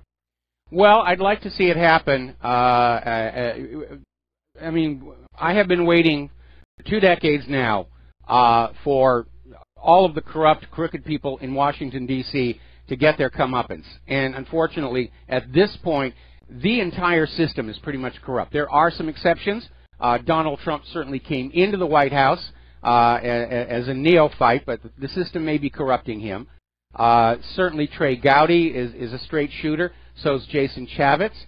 But there are too few of these kind of people in that system. The vast majority of people who are in those positions are there to enrich themselves, aggrandize themselves, and they're there to basically just sell out to whoever shoves the most money at them. Well, I think this is our last chance. If Trump isn't given the opportunity to save this country, I think the financial markets are going to collapse. I think we're going to probably a war overseas and maybe a civil war here. So I just got to root for him because there's no other option. I mean, I hate to say it like that. There isn't. But anyway, thanks for listening to me, Michael. I'll call again when I get a chance. All right, thanks an awful lot, and we're going to switch over to Steve in California. Steve, aloha. Welcome to the show. What's on your mind? Well, I wanted to share my TSA story with you. It happened about maybe 2 years ago. Okay. And I asked a question, and I didn't get an answer. And they said, well, you probably want to contact TSA itself on the Internet. So I went on the email and emailed them. But my question was, when I was traveling back to Indiana, I had my computer with me, and, of course, they did the tape thing to see if there was any residue, bomb residue or powder residue or anything, bomb explosive material that was used in the computer. Of course, it was not, and I got to go on my way. But the question I asked was, if we understand correctly that in Iraq, the IEDs are the size of a portable CD player or smaller than that, then why aren't you scanning the other stuff that people have? Like I had an iPod and a portable CD player, and none of these things are being scanned. They just go after the computer, and the guy looked at me like, just deer in the headlights, like a good question, but I don't have an answer, so he told me to contact the TSA. I did so, and I received an email back. Actually, I received a letter, I believe it was, and an email. And the only thing they came back with the answer was, thank you for your concern. That was it. Well, like I said earlier in the program, you have much more room for nefarious purposes with a modern single-lens reflex camera. They're all digital now, but film one's the same way. Once you take that lens off, there's a little concise little space back there that you could do something nefarious with, like maybe smuggle drugs. I remember when I traveled with a single-lens reflex camera, they'd make you take the lens cap off, and they would look through it to make sure there wasn't something in between the lens and the camera itself. But again, this focus on the laptops, I have no idea what that is about, and maybe they just want all the laptops down in an area in the cargo bay where they can be copied off over the Wi-Fi, because I don't know if you've noticed this or not, gone are the days when laptops had a physical switch to turn off the Wi-Fi. Now it's under software control, which means it probably can be turned on remotely. And they could just sort of help themselves to whatever's on that laptop during the flight. I mean, they would have hours and hours to basically copy off what's on those laptops down in the cargo bay. Yeah. Hey, last question for you. You talked about this WannaCry ransomware that was going around, 99 countries, 75,000 already victimized by it. And you mentioned the backup using a portable hard drive, which I agree with 100%. But my question is, if you leave the portable hard drive still connected to your PC when you do your backup and forget to disconnect it through the USB, can they go through your computer through to your portable hard drive and erase that and steal the information that way? Well, there wouldn't really be much purpose because it's just a copy of what's on the system drive. But at this point, the NSA and CIA have bored so many holes through our systems. At this point, you have to assume that anything is going to be possible. And if you have a reason to have private information that you don't want anybody to see, you're going to have to get yourself an air-gapped computer. And again, the concern now is finding one where you know for a fact that the Wi-Fi is turned off. We have to take a break for commercials. Thank you for the call, Steve, and we'll be back with another phone call after these few words. And aloha, America. Welcome back to the show. We're going to take another phone call and then get back to the news here. Captain Jack in Florida. Aloha. Welcome to the show. What's on your mind? Yeah, hello there, Mike. Well, I tell you what, you're in a lucky spot over there. I really loved it. I was over there during the Apollo 11 mission up in Kaonohi. Is that still in operation up there? Yeah, the tracking station is still there, and it's obviously servicing a lot of satellites. Claire and I hiked out past there a while back, and you could just see the dish tracking across the sky. Oh, man, that was a beautiful place. Went inside a big tunnel up there. Well, anyway, what I called about, Mike, is I read a few things about this laptop stuff and everything on the airplanes, and I don't think it's because of the explosions. I think it's because they could take over the control of the aircraft through the entertainment system of the aircraft, especially with the 300 series aircraft from Europe, and fly that airplane and crash it. I think that may be the reason. Well, the simple solution, and I think this is already the case, is the in-cabin entertainment internet is not connected to the flight control systems. They're completely isolated from each other. I mean, that's an obvious safety precaution.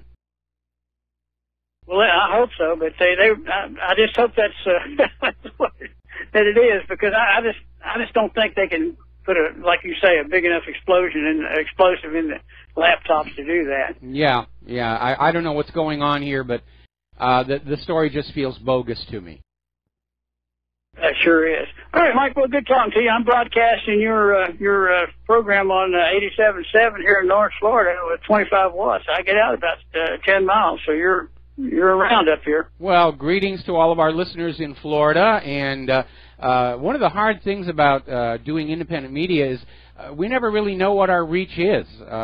We know what the streams are going out, but we don't know all the people who are recopying the show and putting it on YouTube, and certainly all the micro-broadcasters. We know we have a lot of micro-broadcasters out there who are carrying the RBN programming, and we're very, very grateful for those people helping us to reach a larger audience. Yeah, roger that. We're trying to put the word out. Okay, buddy. Well, good listening to you and good talking to you. All right, thanks an awful lot. We're going to switch to Tom in Indiana. Aloha, Tom. Welcome to the show. What's on your mind? Hi. I'd like to say that maybe Comey ought to be looked at for obstruction of justice with the Seth Rich computer. It seems that either the FBI has it or the New York Police Department has it. And it seems like he was in the proper place to squelch any information about it. Well, and I think that would be obstruction. Again, we had that story that said the FBI had the information from the laptop showing the communications with WikiLeaks 96 hours after his assassination. And so, yes, that would be obstruction of justice to bury that. But we don't even need to go there. James Comey, when he gave his press conference about Hillary's email server and the handling of classified information, he went down the list of felony violations of Title 18 committed by Hillary Clinton and then said, we're not going to charge. And that, to me, was obstruction. Well, anyway, listen, got to let you go. Got to take a break for station identification. Bye. We'll be right back. And aloha, America. Welcome back to our show. We're going to take one more phone call, and then we're going to close the lines while I get some more news done here. So, Stephen in Oregon, aloha. Welcome to the show. What's on your mind? Aloha to you, Michael. Aloha, aloha. I just wanted to mention that I recognized one of the callers about 3 callers ago, and his inflection and everything sure sounded like Steve Pesniak, who's an old spook.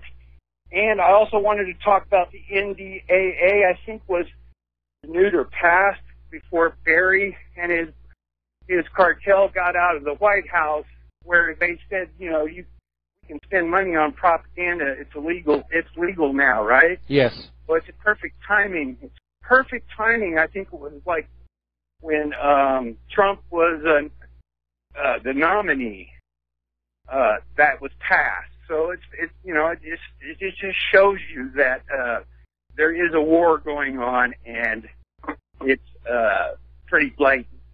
Yeah, it really is, because if you remember, all of this spying on Donald Trump actually increased after he won the election. They were spying on him during the transition period to gain some kind of information that would allow him to be manipulated into appointing a bunch of people for the White House staff who were going to be still loyal to the deep state agenda.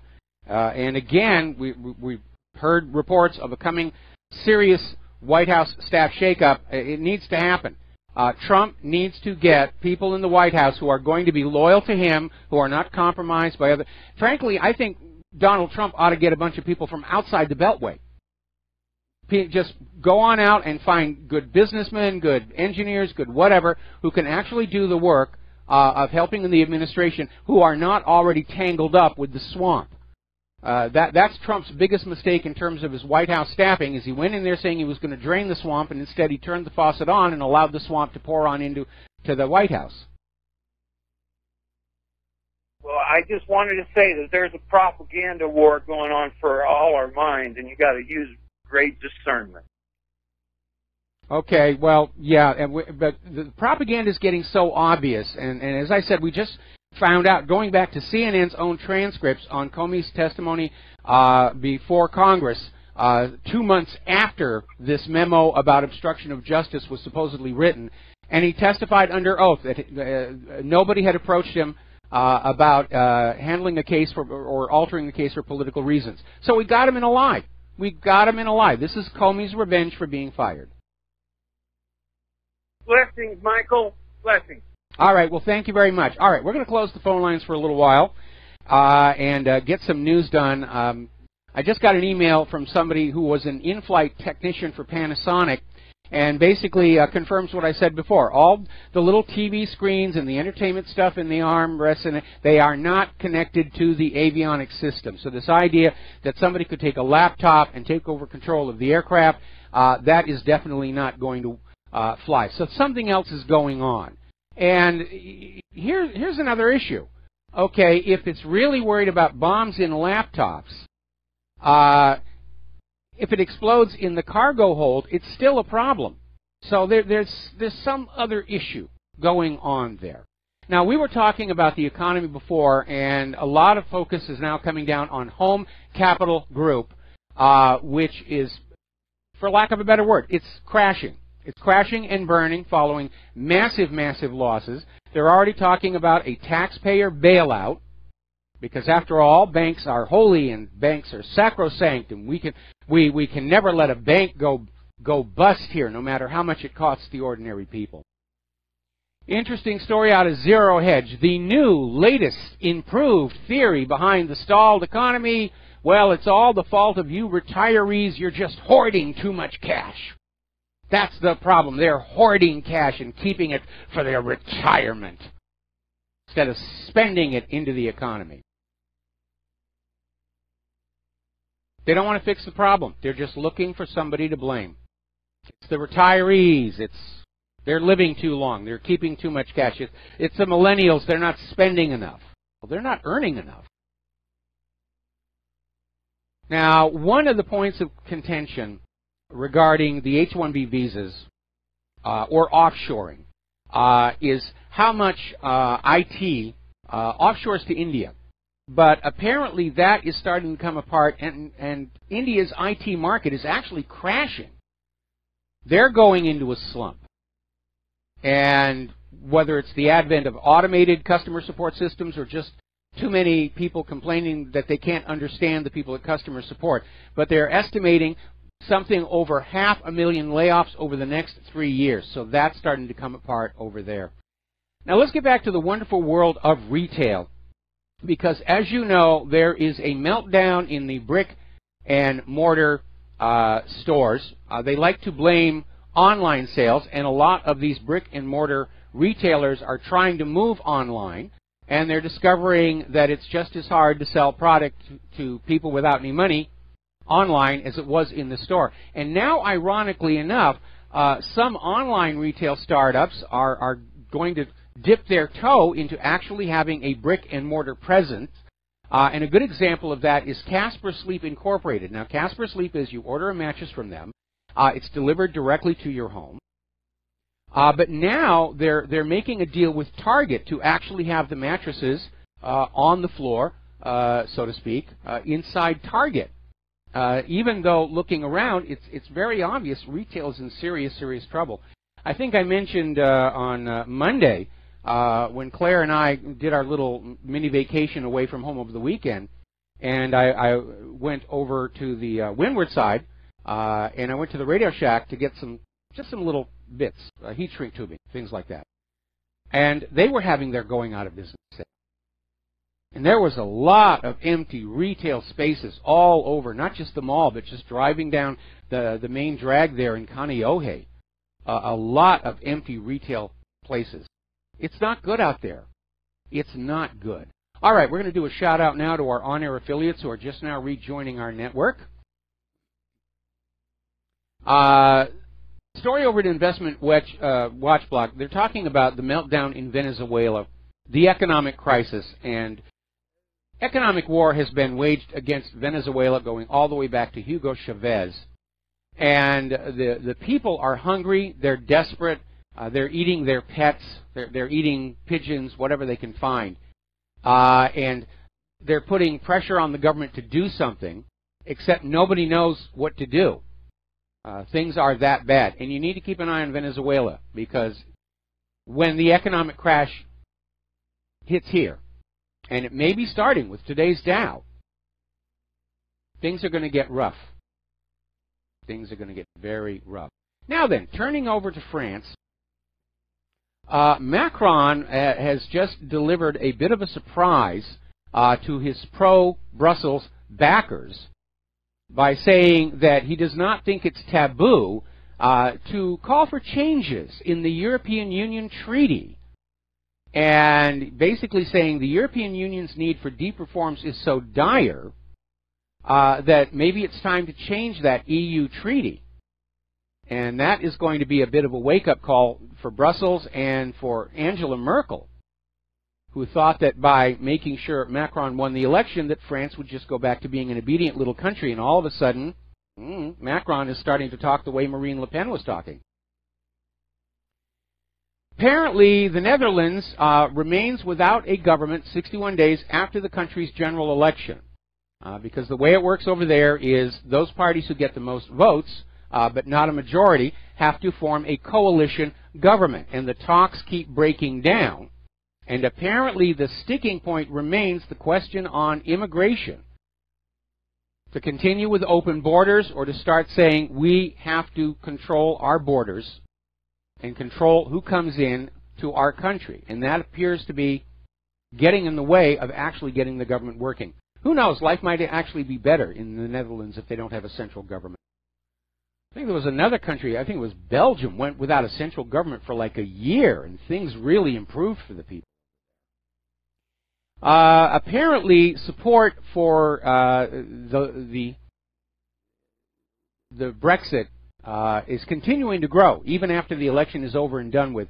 And everybody who's part of the Remainers, who's been campaigning for a new election or a new referendum or a new this or a new that, they're definitely struggling, because right now 68% of people in this poll are saying they want to see the Brexit take place.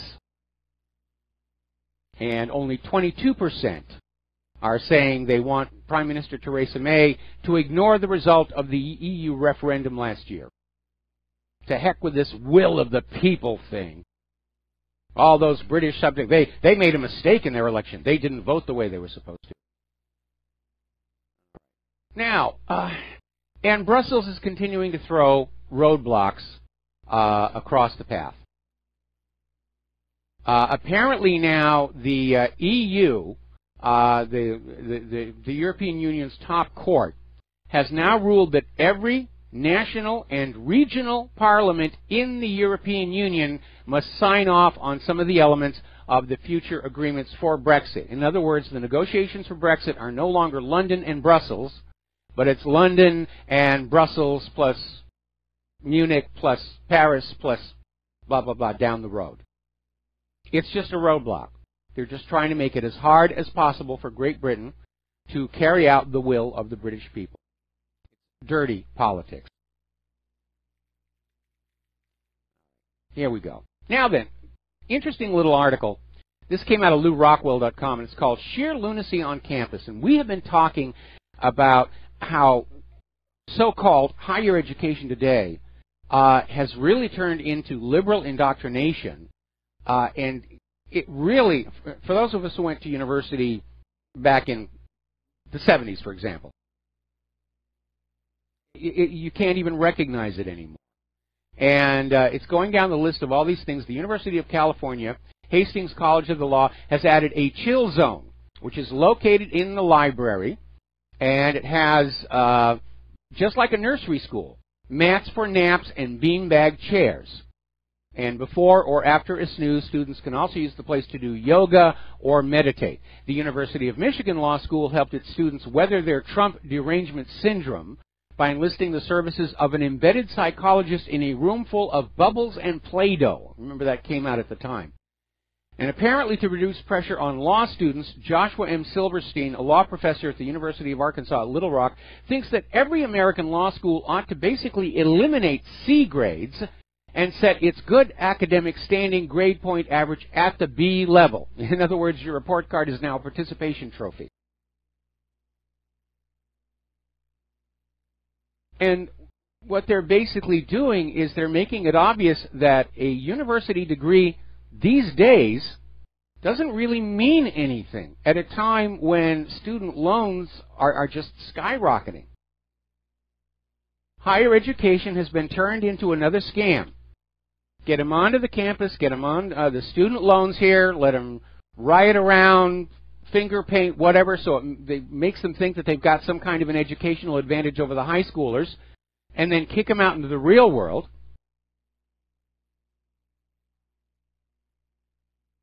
Amazing here. Now then, getting on back to airlines. Up in Canada, they are introducing a new passenger Bill of Rights. It was introduced by the Transportation Minister, Marc Garneau.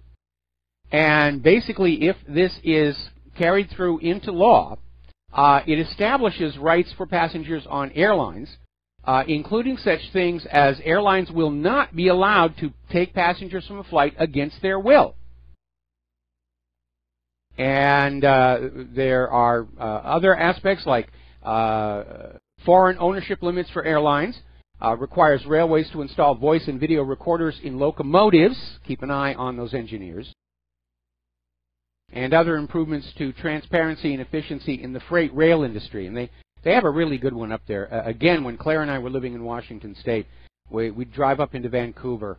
And I remember this one time seeing this absolutely gorgeous locomotive. It was green and brass and just sparkling clean and just going on by, towing all these cars and everything. And if you're my age, and I was born at a time before common jet travel, trains were it.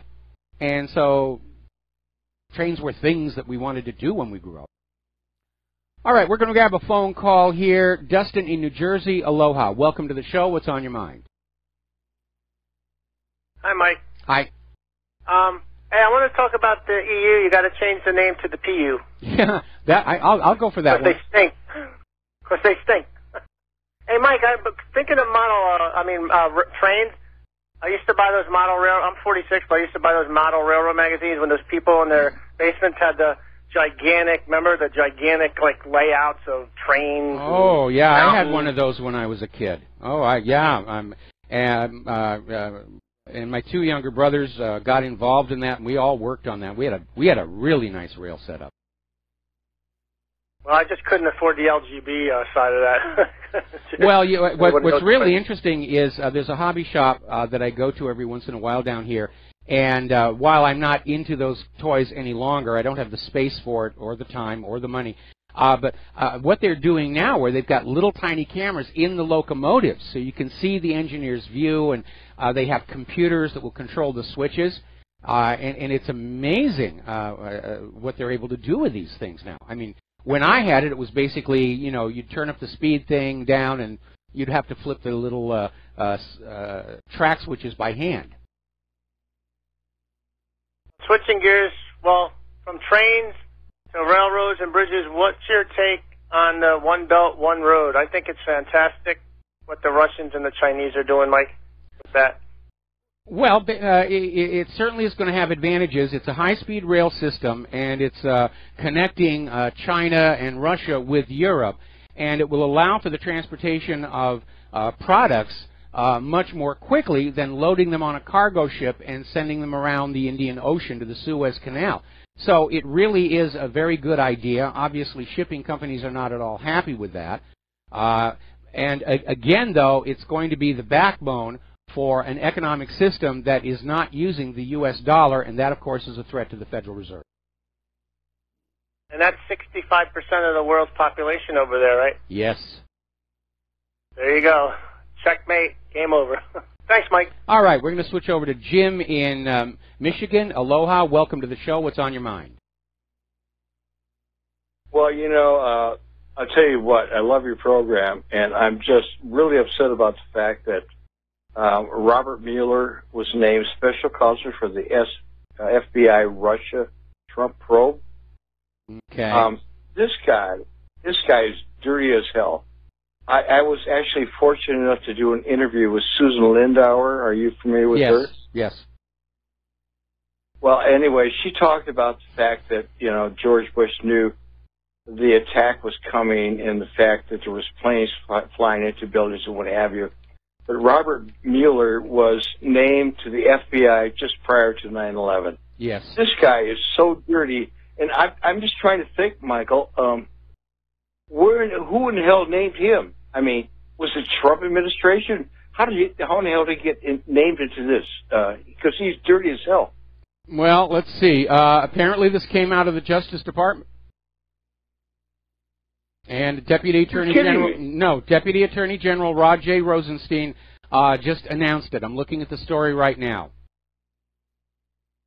He should be fired directly, and so should Mueller, because he is a Washington insider who has covered up many. I don't know if it was Waco or Oklahoma City or whatever. That was before his time. Been involved.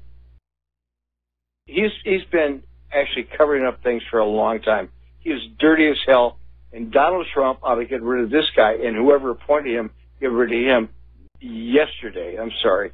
I just don't understand. Here's the problem. Anyways, here's the problem. Okay, it's impossible to find anybody who's inside the federal government who's actually clean.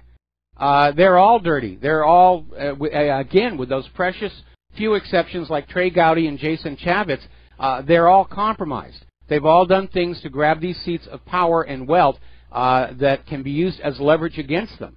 And yeah, if they're putting Mueller in charge of this, it's going to be a frame-up. It's going to be a kangaroo court. All right, well, listen. Just freeze yourself. Thank you, Mike. All right, Bye. Thanks an awful lot. We're going to let you go. We'll be right back.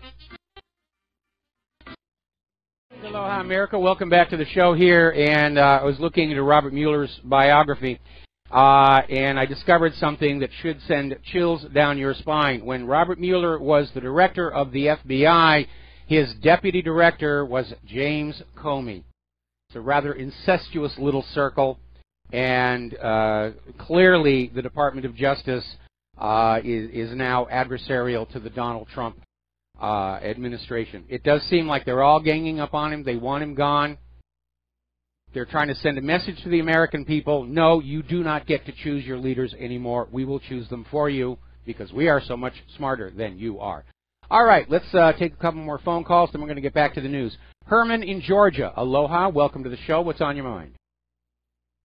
Hi. How you doing? Doing okay. Okay. There's two things. One, what about, since Jason, is it Chavez, might be under some undue influence, what about him as a FBI director? Maybe. I don't know that he's been approached or he would consider it. Unfortunately, a lot of the people who were under consideration have decided they don't actually want the job, or they're being warned off of it. That sadly includes Trey Gowdy. A couple of days ago he said he was interested in the job, and now all of a sudden he's saying no, he doesn't want to get involved. And yeah, just heard of that. And while on the commercial, my second choice was Sheriff David Clark out of Milwaukee, who campaigned with Trump. But while you had on the commercial, I just have seen an article here that he just accepted a job in the Department of Homeland Security. I had seen that, yes. As yes. So I guess the only person else I could think of is someone that, like out of the New York office, a FBI agent that is more righteous and honest. Maybe Trump could look there to elevate them. I got to tell you right now, I think Trump is struggling to reassert himself as president, but he let the swamp into the White House, and they basically, at this point, it seems like he's being controlled. His own Department of Justice just appointed Mueller to head this investigation into the Russia connection. Yeah, we're seeing basically a coup d'etat taking place here in before our very eyes, and it's very hard to watch, to be very honest. Well, you were right. Him going in so naive of what's going on in Washington. He should have taken somebody's advice and did not. Well, yeah, he should have. Anyway, thanks an awful lot. We're going to let you go and switch over to Alex in Florida. Aloha, Alex. Welcome to the show. What's on your mind? Hey, Michael. You were talking about how the Brits have an approval for the Brexit vote of like 60%. 68. I would be willing to bet that our polls would be about the same for Trump right now. Democrats and Republicans. I think people realize what's going on. And, I mean, I think there's some hard left-wingers, mainly senior citizens that may be against Trump, but I think the overwhelming majority of Americans are for Trump and want to back him and believe that he was legitimately elected. What do you think? Well, we all acknowledge he was legitimately elected. We know there was a lot of election fraud last year, but it all served Hillary Clinton. There just wasn't enough of it. But right now, the corporate media and Trump's enemies are basically trying this spaghetti approach. They're throwing everything they can at him and in the hope that some of it will stick in the public mind, that the public will say, well, you know, surely amid all this smoke, there's got to be at least one fire. And so that seems to be the tactic they're using right now. And it is very frustrating. Every time they come out with another lie, like this Comey memo, and we find out that a lie, well, okay, tomorrow there'll be another lie. That's where we are right now. Each new day, a new lie against the President of the United States of America. Thanks an awful lot for the phone call. We're going to let you go. We're going to close the lines. I got some more news to get to, and we'll be right back. And aloha, America. Welcome back to our show here. And getting a little more background information about the Seth Rich situation.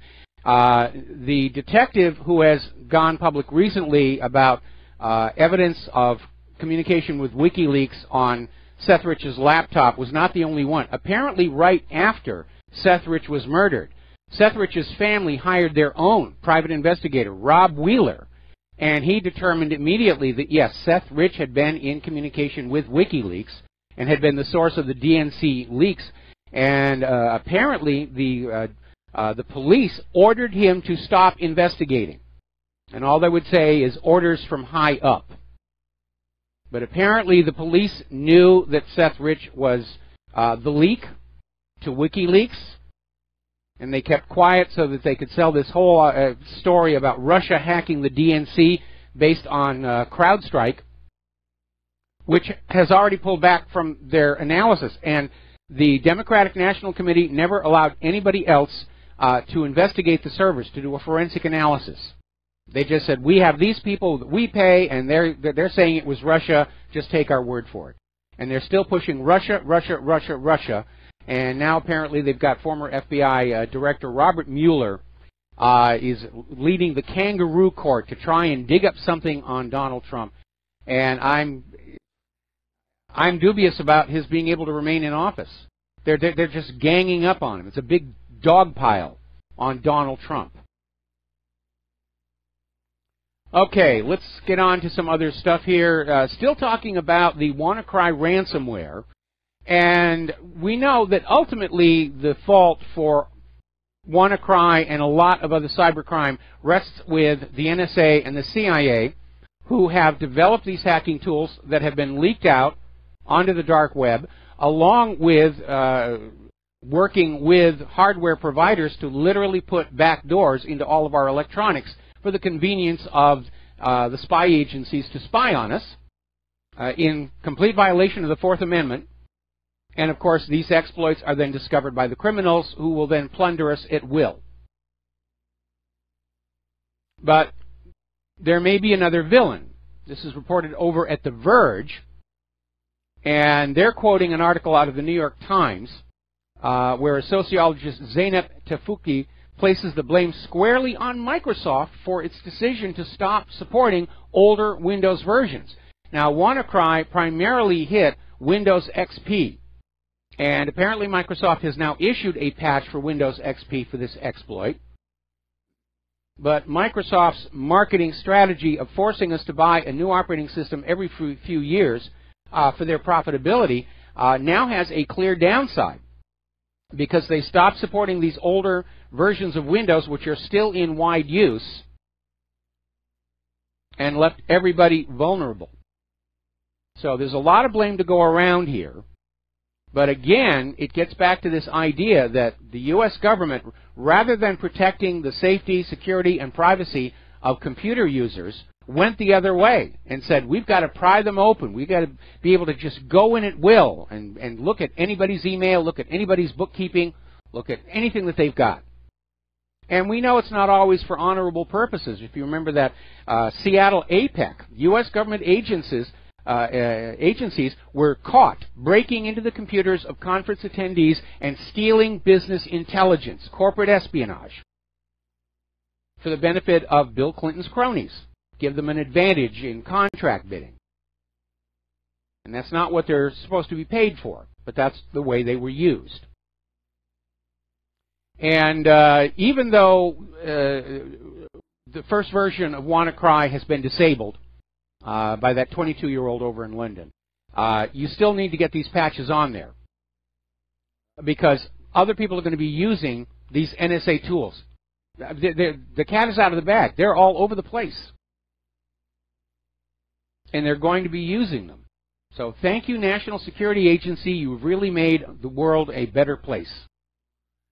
Now, Cisco is warning that some products might have the WannaCrypt vulnerability, and apparently it goes to the fact that a lot of devices have embedded Windows versions in them as sort of a default operating system to run it. And that means these devices, routers, switchers, whatever, are also vulnerable. And these hardware devices cannot be patched. By the way, speaking of that gentleman over in London, he was offered a $10,000 reward for stopping the WannaCry ransomware in its track, and he's turned around and he says he's going to donate it to charity, which I think was a great thing for him to do. And he's saying he doesn't want fame and he doesn't want money, and basically trying to go back to his life as it has been up until now. Over in Washington, D.C., at the Union Station, there was a little bit of a hack there.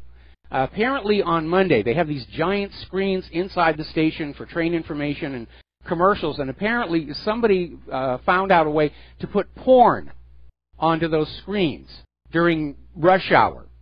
And apparently this is not the only place it's happening. The hackers are able to get into these giant screen systems and just put up all kinds of stuff. And that comes under the heading of a prank, but again, it underscores the fact that globally, the IT infrastructure is fragile. It is delicate. And there needs to be immediately the development of some new protocols for the net that makes it harder for these people to hide. We need to have a mechanism to guarantee that when an IP hits your server, that it's really the originating IP and not a spoof. In the case of hackers who are using multiple leaps across machines, there needs to be a way to backtrace to the originating machine. It just makes sense. Now, maybe the government already has something like that we're not allowed to use. For example, on your telephone, the caller ID. Most people don't understand there are two caller ID codes in the telephone system. One of them is the consumer caller ID, which is the one that appears on your phone when somebody calls you, but that can be spoofed. That can be faked. Then there's the other internal caller ID that is far more secure, but you're not allowed to use that. That is strictly there just for law enforcement. Now, here's an interesting story. Apparently over in Taiwan, there was a gentleman who got, the PC got infected with the ThunderCrypt ransomware, and he literally used the email link on the warning page that your system has been encrypted, and he wrote them an email and said he only makes $400 a month. And the ransomware creators sent him the key, because he didn't have the money. And wow, you got to tip your hat for somebody who has that little bit of sympathy for their victims. Now here's a really, really cool story. You know about all these smart, intelligent toys that are on Bluetooth or Wi-Fi, and a lot of concern about spying on them. Apparently, there is this 11-year-old cyber ninja, Reuben Paul. He's a 6th grader at a school in Austin, Texas. And he had this robotic teddy bear named Bob, and he basically hacked into it and showed how it could be used for bad purposes. And apparently he was invited to this cybersecurity conference in the Netherlands. And again, we're seeing these computer-enabled devices that are being put on the market, and inevitably the rush is get the product out there, get the money, and they're turning out to be very, very vulnerable.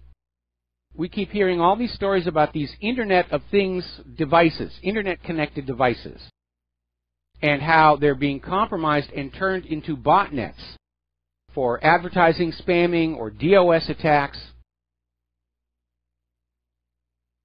And if Trump is able to survive the current onslaught, I think along with his Vaccine Safety Commission and his Election Integrity Commission, I do think there needs to be a commission set on up to look at ways of enforcing or improving security on all these devices.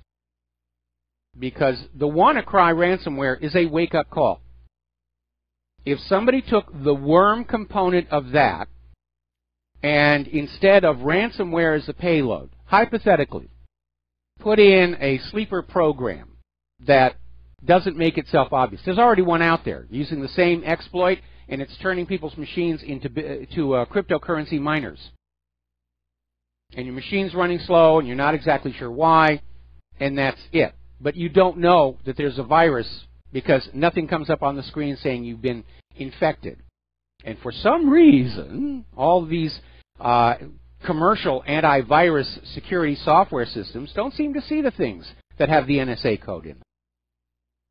Think about that for a while. So, hypothetically, somebody with malicious intent takes the worm component of this WannaCry and they bundle it with a piece of software that just sits on your computer for maybe 6 months and then just formats the drive. After 6 months, this thing is going to be everywhere, infecting government computers, corporate computers, banking computers. And people will go to their backup tapes to restore, and the malware is already on there because it was caught with the backups, and the instant it comes up and sees what the date is, it formats the drive again.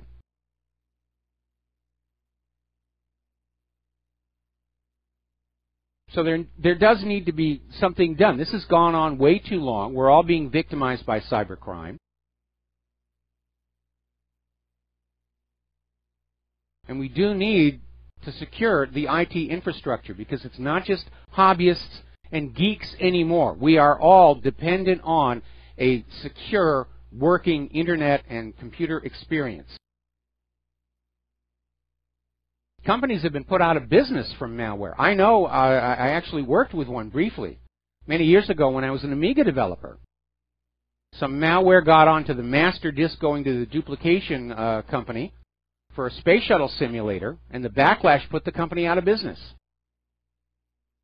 Apparently, Bell Canada has been hacked. 2 million account details swiped by mystery miscreants.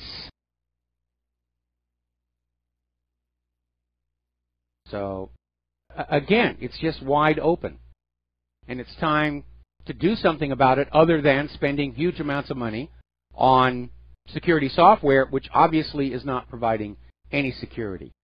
Now they're worried about a vulnerability in Google Chrome on Windows that could expose the user credentials. This is coming from Bosko Stenkovic at Defense Code LLC.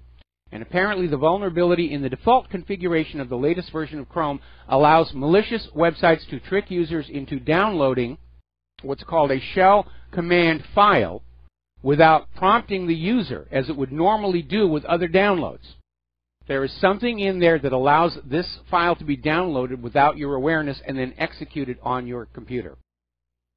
And up and running, this shell command file allows the attacker to gain access to your username, your Microsoft LAN Manager password hash, and that leaves you open to other attacks using the so-called server message block relay attack. I think one of the problems is that over time, the operating systems and software have become way too complex. And we call it bloatware or feature creep, and it's driven by the marketing people who say, well, we need to sell a new version of this software this year, so we've got to put on all kinds of new stuff. And new protocols and new this and new that. It builds up layer on layer on layer on layer. And it's impossible for any one individual to have a grasp of what's going on in there. Now, one of the things I loved about the Commodore VIC-20 and its ilk back then was, first of all, if anything happened to it, you turn it off, turn it on, it's back in its factory state. Second, it was simple enough where you could understand what was going on inside it. You could learn about it and see if something odd was going on. Today's Windows systems are so complex, and with the later operating systems, much of it is actually hidden from the end user. There are sections of the operating system that you cannot go and inspect to see if there's a problem. All right, we're going to grab a phone call. Al in Canada, aloha, welcome to the show. What's on your mind? Mike, how are you? Doing okay. This Bell Canada hack. I don't know whether you know or not, but Bell Canada, Rogers, Cogeco, these internet service providers up in Canada, they're protected under the umbrella of the CRTC, a taxpayer-funded organization. And, you know, I don't feel sorry for Bell for getting hacked whatsoever because, you know, if they charge us outrageous prices, I'm not a Bell customer anymore. I haven't been for a long time, but I know that the CRTC on behalf of these people will shut down competition that they cannot compete with because they've done it recently with someone that came out with like a cheaper cell phone policy, and it wasn't that long ago. And also, earlier you were mentioning something about the housing market in Canada. That home credit company that is in trouble. The CEO of the St. Joe's Hospital, Kevin Smith, he also sits on the board of directors of another company called Ontario Pension Plan. Mm-hmm. Healthcare of Ontario Pension Plan is called HOOP. What it is a private pension plan company through all of the people that work, you know, throughout Canada in the healthcare industry. And he also was sitting on that Home Capital. So he was on these three boards, and he manipulated all of this this quote unquote high interest line of credit that obviously they burned through, and you know. Yeah. I mean, does this sound familiar? Yeah, it sounds very, very familiar. And again, where's the government oversight on any of this? Or is the Canadian government, like the U.S. government, just so in love with the financial sector that they just look the other way? Anyway, Al, we're going to have to let you go. We've got to take a break for commercials. We're going to be back here. We're going to take one more phone call in the last segment of our show, and then, of course, the sign-off until tomorrow. We'll be right back. Aloha, America. Welcome back to the last segment of our program today. And, boy, the hackers are really pounding on my server. I'm going to have to be working on my security as soon as the show is over. We're going to take one more phone call. George in North Carolina. Aloha. Welcome to the show. What's on your mind? I was just talking about Trump and draining the swamp, but it's hard to believe he really wanted to drain the swamp when one of the first executive orders he did actually weakened lobbying rules for administration officials and former administration officials. And also, you know, he was talking about how Hillary was in bed with Goldman Sachs, and how many people from Goldman Sachs does he actually have in his administration? Well, I'm wondering how much of that was Donald Trump himself versus Donald Trump being convinced by Reince Priebus and his other advisors to go with these people. Like I said, the problem with Donald Trump is that he came into the White House as dangerously naive about the reality of D.C. politics as Jimmy Carter did. Jimmy Carter was not prepared for what happened to him. They just blindsided him, and the same thing's happening to Donald Trump. Well, one of the people from Goldman Sachs is Steve Bannon, which is one of his major campaign advisors. Well, you know, there's a lot of people floating around who have previously been with Goldman Sachs, and I'm not ready to say that they're all necessarily crooks, but probably they're all very loyal to Goldman Sachs because I imagine the severance packages include a block of stock that they're going to want to do very, very well. But getting on back to that executive order, I thought the first executive order actually banned government officials from being lobbyists for something like 5 years. And that that's what the Obama one did, but Trump weakened it so that they only couldn't, I guess, lobby I'm going to have to go. For 5 years. I'm going to have to go back and look at that because my recollection of that is a little different than yours. Okay? I'll just leave you with 3 words: lock him up. Yeah, I'd like to see that. I really, really would. But I got to tell you, it's just so obvious that we're seeing this Bush-Clinton CIA cocaine cartel. They're scared of everything becoming exposed, and they're clearly acting in a panic. They're clearly acting in a panic. But Trump's the one acting in a panic, firing the FBI director when he's investigating his administration for Russian ties. Actually, my understanding is that Trump fired Comey because of the interference with the investigation into Hillary Clinton. I mean, there are no Russian ties. There are no Russia ties. There are no Russia ties. Okay, all right. Thank you very much. We're going to let you go here. Yeah, I think this gentleman's memory is a little bit faulty. I know it's a Democratic talking point that Trump fired Comey to stop the Russia investigation. Obviously, with the appointment of Robert Mueller, that did not work, even had it happened.